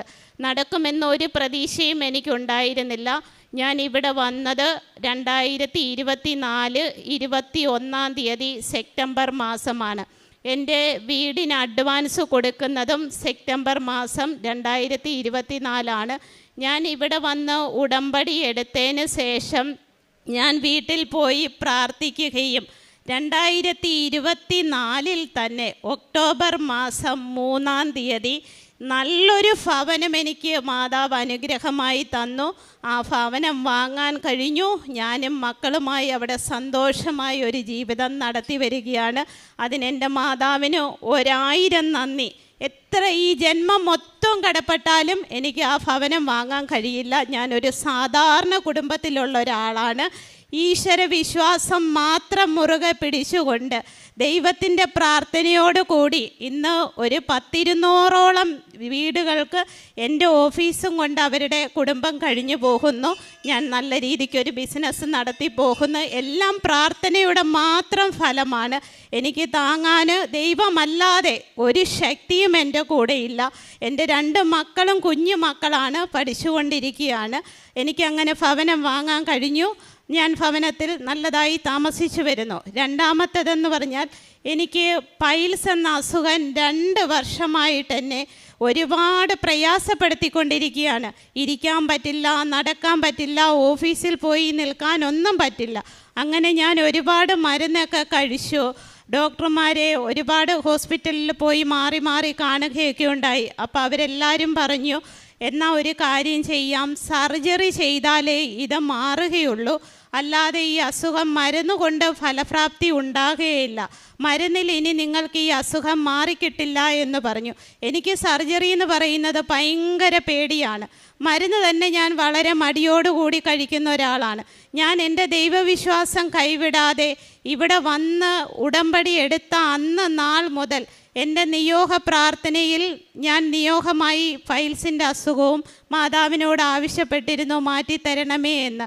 പക്ഷേ എൻ്റെ മാതാവ് എനിക്ക് അത് ശരീരത്തിൽ ഉണ്ടായ പ്രതിസന്ധികളെയും വേദനകളെയും എല്ലാം മറികടത്തി തന്നത് ഇവിടുന്ന് ഞാൻ കൊണ്ടുപോയിട്ടുള്ള പുതിന തൈലവും ഉപ്പും ഞാൻ എന്നും വിശ്വാസ പ്രമാണം ചൊല്ലി എൻ്റെ ശരീരത്ത് പുരട്ടുകയും അവസാന നിമിഷമായി ഞാൻ ഒരു 6 മാസങ്ങൾക്ക് മുമ്പേ സർജറിക്കായിട്ട് എല്ലാവിധ ചെക്കപ്പുകളും ചെയ്ത് വെള്ളിയാഴ്ച ദിവസം സർജറിക്ക് പോകണമെന്ന് പറഞ്ഞു. ബുധനാഴ്ച എല്ലാ ചെക്കപ്പുകളും കഴിഞ്ഞ് ഞാൻ ബുധനും വ്യാഴവും വിശ്വാസത്തെ മുറുകെ പിടിച്ചുകൊണ്ട് ഞാൻ ഈ വിശ്വാസ തൈലവും ഉപ്പും ദേഹത്ത് പുരട്ടിയും ഉപ്പ് ഉള്ളിൽ കഴിക്കുകയും ചെയ്തു. വെള്ളിയാഴ്ച രാവിലെ സർജറിക്ക് പോകുന്നതിന് മുമ്പായിട്ട് വാഷ്റൂമിൽ പോയപ്പോൾ എനിക്ക് അത്രയും ദിവസം അനുഭവപ്പെട്ടുകൊണ്ടിരുന്ന എൻ്റെ പ്രയാസത്തെ എങ്ങോട്ട് പോയി എന്നെനിക്ക് കാണാൻ കഴിഞ്ഞില്ല.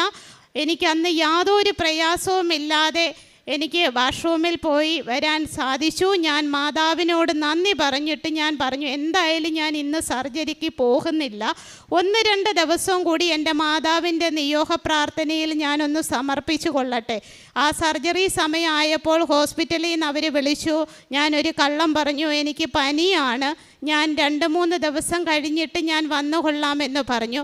ഈ ഒരാഴ്ചയും ഞാൻ എൻ്റെ മാതാവിൻ്റെ നിയോഗ പ്രാർത്ഥനയും രാവിലെയും വൈകിട്ടും പ്രാർത്ഥിക്കുകയും ചെയ്തതിനാൽ പൈൽസ് എന്ന അസുഖം ഇപ്പോൾ 9 മാസമായി എൻ്റെ ശരീരത്തിൽ കാണാനില്ല. പൈൽസ് പൂർണ്ണമായും ഭേദപ്പെട്ടു പോയിട്ടുണ്ട്. അതിനും എൻ്റെ മാതാവിനും തിരുകുമാരനും 1000 നന്ദി ഞാൻ സമർപ്പിക്കുന്നു. മൂന്നാമതായി എനിക്ക് 2 പെൺമക്കളാണ്. ആ 2 പെൺമക്കളിൽ മൂത്ത കുട്ടി വളരെ നിർബന്ധവും വാശിയും പിടിവാശി, അത് നമുക്ക് പറഞ്ഞറിയിക്കാൻ പറ്റില്ല, അത്രമാത്രം പ്രയാസമായിരുന്നു കുഞ്ഞിനെ എനിക്ക് വളർത്തി കൊണ്ടുവരാനായിട്ട്. അപ്പം കുഞ്ഞ് വളർന്നു. ഇപ്പോൾ അവൾക്ക് 17 വയസ്സായി. കുഞ്ഞ് SSLCക്ക് പഠിക്കുന്ന കഴിഞ്ഞ വർഷം കുഞ്ഞ് ഒരു ദിവസം പോലും പുസ്തകം എടുത്ത് വായിക്കുകയോ പഠിക്കുകയോ ചെയ്യാൻ പറഞ്ഞാൽ പഠിക്കുന്നത് ഞാൻ എൻ്റെ കണ്ണാലെ കാണുകയുണ്ടായില്ല. ആ നിമിഷമെല്ലാം ഞാൻ ഓടിച്ചെന്ന് എൻ്റെ മാതാവിനോട് പറയുമായിരുന്നു, എൻ്റെ മാതാവേ, എൻ്റെ മക്കൾ എൻ്റെ പ്രതീക്ഷയാണ്, എൻ്റെ സ്വപ്നമാണ് അവരുടെ ഭാവി. എനിക്ക് എൻ്റെ കുഞ്ഞിനെ കൊണ്ട് എൻ്റെ പ്രയാസങ്ങൾ, എനിക്ക് അവരിൽ നിന്നുണ്ടാകുന്ന പ്രയാസങ്ങൾ മാറ്റിത്തരണമേ, എൻ്റെ കുഞ്ഞിന് 10ാം ക്ലാസ്സിൽ വിജയിക്കാൻ കഴിയണമേ എന്ന് പറഞ്ഞു. കുഞ്ഞ് പരീക്ഷയ്ക്ക് പോകുന്നതിന് 1 മാസം മുമ്പേ ഞാൻ ഇവിടെ വന്ന് ഉടമ്പടി എടുത്തു. 1 മാസം കഴിഞ്ഞു, 3 മാസം കഴിഞ്ഞിട്ടും ഞാൻ ഉടമ്പടി പ്രാർത്ഥനയുടെ നിയോഗത്തിൽ അത് മുന്നോട്ട് പോയിക്കൊണ്ടിരുന്നു. റിസൾട്ട് വന്നു. കുഞ്ഞിന് നല്ല രീതിക്ക്, ഞാൻ ജയിക്കുമെന്ന് പ്രതീക്ഷിച്ചിട്ടേ ഇല്ല, പക്ഷേ അവളുടെ പഠന നിലവാരത്തെ വെച്ച് നോക്കുമ്പോൾ എൻ്റെ മാതാവ് മാത്രം തന്ന റിസൾട്ടാണത്. നല്ല രീതിക്ക് അവൾക്ക് ജയിക്കാൻ കഴിഞ്ഞു. +1 അഡ്മിഷൻ കിട്ടി. ഇപ്പം പഠിക്കാൻ പോകുന്നു. സന്തോഷമായി എൻ്റെ കുഞ്ഞിൻ്റെ എല്ലാ കാര്യങ്ങളിലും എനിക്ക് ഒരു രോഗശാന്തി എല്ലാം കിട്ടി തുടങ്ങി. പിന്നെ കുഞ്ഞിൻ്റെ ഈ ഡിപ്രഷനും വീട്ടിൽ എന്നോട് ഭയങ്കര വഴക്കുമൊക്കെ ആയിരുന്നു. അപ്പം ഞാൻ വീണ്ടും മാതാവിനോട് പറഞ്ഞു, SSLC എന്ന മോഹം എനിക്ക് സാധിച്ചു തന്ന മാതാവേ, എൻ്റെ കുഞ്ഞിൻ്റെ ദേഷ്യവും പിടിവാശിയും ഒക്കെ മാറ്റി എൻ്റെ കുഞ്ഞിന് അമ്മയെന്ന കരുണയും സ്നേഹവും എനിക്ക് കിട്ടണമേ എന്ന് ഞാൻ മാതാവിനോട് എല്ലാ ദിവസവും പ്രാർത്ഥിക്കുകയും ചെയ്തു. കഴിഞ്ഞ ആഴ്ച ഞാൻ എൻ്റെ കുഞ്ഞിനെ ഇവിടെ കൊണ്ടുവന്നു. കഴിഞ്ഞ ചൊവ്വാഴ്ച കൊണ്ടുവന്നു. ഞാൻ നമ്മുടെ ജോസഫ് അച്ഛനെ കൊണ്ട് കുഞ്ഞിനെ പ്രാർത്ഥിപ്പിക്കുകയൊക്കെ ചെയ്തതിൻ്റെ ഫലമായി ഈ ഒരാഴ്ച എൻ്റെ കുഞ്ഞ് എന്നോട് അമ്മേ എന്നല്ലാതെ ഒരു ദേഷ്യപ്പെട്ട വാക്കുകളും ഞാൻ എൻ്റെ കുഞ്ഞിൻ്റെ ഇതിൽ നിന്നും കണ്ടിട്ടില്ല. മാതാവ് എന്നും എനിക്ക് എൻ്റെ മക്കളെ 2 പേരെയും അനുഗ്രഹിക്കണമേ. എല്ലാവരുടെയും പ്രാർത്ഥന എനിക്കും എൻ്റെ കുടുംബത്തിനും ഉണ്ടാകണം. എൻ്റെ 2 മക്കളും വളരെ സന്തോഷമായി എന്നിൽ ഇപ്പം സ്നേഹത്തോടെയും സഹകരണത്തോടെയും കൂടി പോകുന്നു. അതിനും എൻ്റെ മാതാവിന് 1000 നന്ദി. 4മതായി ഞാൻ പറയാൻ പോകുന്ന ഈ സാക്ഷ്യം അത്ഭുതം എൻ്റെ ജീവിതത്തിൽ നിന്നല്ല, എല്ലാം കൊണ്ടും എനിക്ക് അത്ഭുതമാണ് എൻ്റെ സഹോദരൻ്റെ കുടുംബം. എൻ്റെ സഹോദരൻ, ഞങ്ങൾ 3 മക്കളാണ്. ഞങ്ങൾ 3 മക്കളിൽ 2 സഹോദരിമാരും 1 സഹോദരനുമാണ്. സഹോദരനെ ഞങ്ങൾ അത്ര ആത്മാർത്ഥമായി വളർത്തിയെടുത്ത കുഞ്ഞാണ്. നല്ല രീതിക്ക് 3 പേരുമായി വളർന്നു വന്നു. സഹോദരൻ എന്തോ കാരണത്താൽ, എന്തൊക്കെയോ ജീവിത സാഹചര്യത്താൽ ഒരു മദ്യപാനിയായിരുന്നു. മദ്യപാനം എന്ന് പറഞ്ഞാൽ ചെറിയ രീതിക്കല്ല, നന്നായിട്ട് മദ്യപിക്കുന്ന ആളായി മാറി. ആരെയും അനുസരിക്കില്ല, കുടുംബത്തോട് വഴക്ക്, വീട്ടുകാരോട് എന്നും പ്രശ്നം, കൂട്ടുകാരുമായിട്ട് പ്രശ്നം, സമ്പാദിക്കുന്നതെല്ലാം ഇങ്ങനെ പെരുവഴിയിലാകുന്നു. അങ്ങനെ പ്രയാസം ഒരുപാട് അനുഭവിക്കേണ്ടി വന്നു.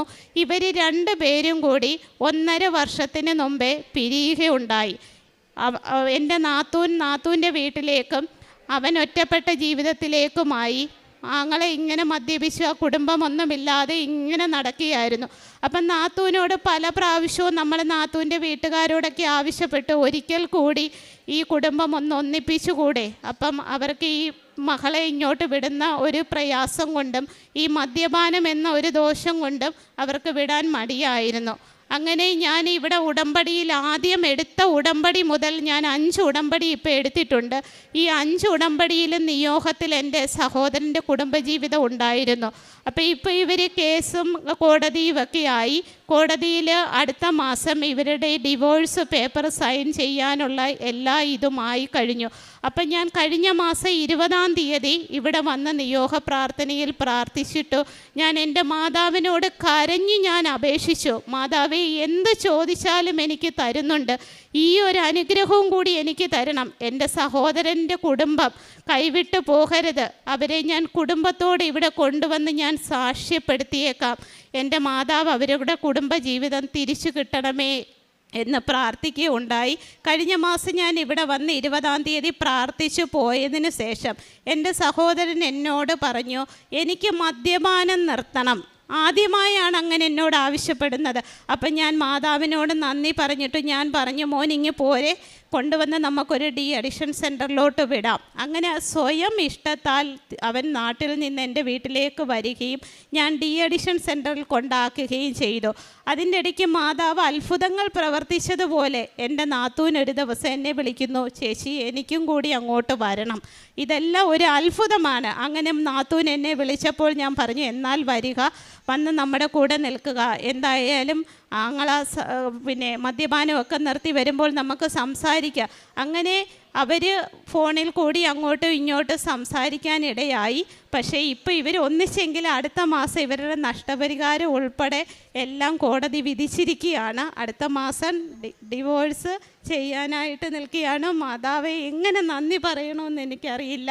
5 ലക്ഷം രൂപ വിധി പ്രഖ്യാപിച്ച് നിൽക്കുന്ന കുടുംബമാണ്. ഇപ്പോൾ ഇന്നലെ ഒന്നിച്ചിരിക്കുകയാണ്.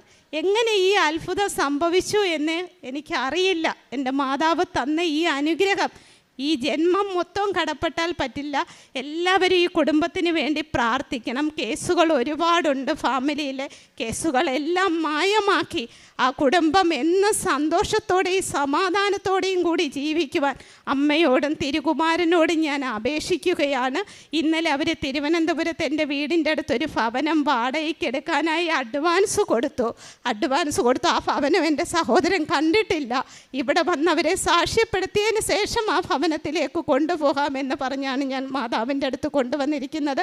എല്ലാവരും എൻ്റെ സഹോദരൻ്റെ ഫാമിലിക്ക് വേണ്ടി പ്രാർത്ഥിക്കണം, അവരൊന്നായി ജീവിക്കാൻ വേണ്ടി. ഞങ്ങളുടെ സ്വപ്നമാണ്, എൻ്റെ സ്വപ്നമാണ് എൻ്റെ സഹോദരൻ്റെ ജീവിതം. അത്രമേൽ സ്നേഹിക്കുന്ന ഒരു വ്യക്തിയാണ് എൻ്റെ സഹോദരൻ. ഇനി ഞാൻ ഇവിടെ വന്ന് ഈ ഉടമ്പടി എടുത്തതിന് ശേഷം കാരുണ്യ പ്രവർത്തികളായി ചെയ്തത്, പത്രവുമായി ഞാൻ ഓരോ ഗവൺമെൻറ് ഹോസ്പിറ്റലുകളിലും പോയി രോഗികളെ കണ്ട് പ്രാർത്ഥിച്ച് അവർക്ക് മരുന്നിനുള്ള പൈസയും അതുപോലെ തന്നെ വസ്ത്രവും എന്താണോ ഇല്ലാത്തത്, ഭക്ഷണമാണെങ്കിൽ അങ്ങനെ അത് ചെയ്യുന്നുണ്ട്.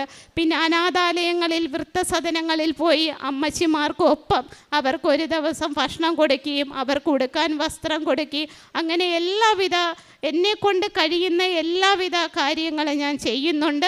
ഇനി മുന്നോട്ടും എൻ്റെ ജീവിതാന്ത്യം വരെ എൻ്റെ മാതാവിൻ്റെ വിശ്വാസിയായി തുടർന്ന് പോകുവാൻ എൻ്റെ മാതാവ് എനിക്ക് മാനസിക ബലവും ദേഹബലവും തന്ന് അനുഗ്രഹിക്കണമേ, എന്നെ എൻ്റെ കുടുംബത്തെയും കാത്തു പരിപാലിക്കണമേ എന്ന് പറഞ്ഞുകൊണ്ട്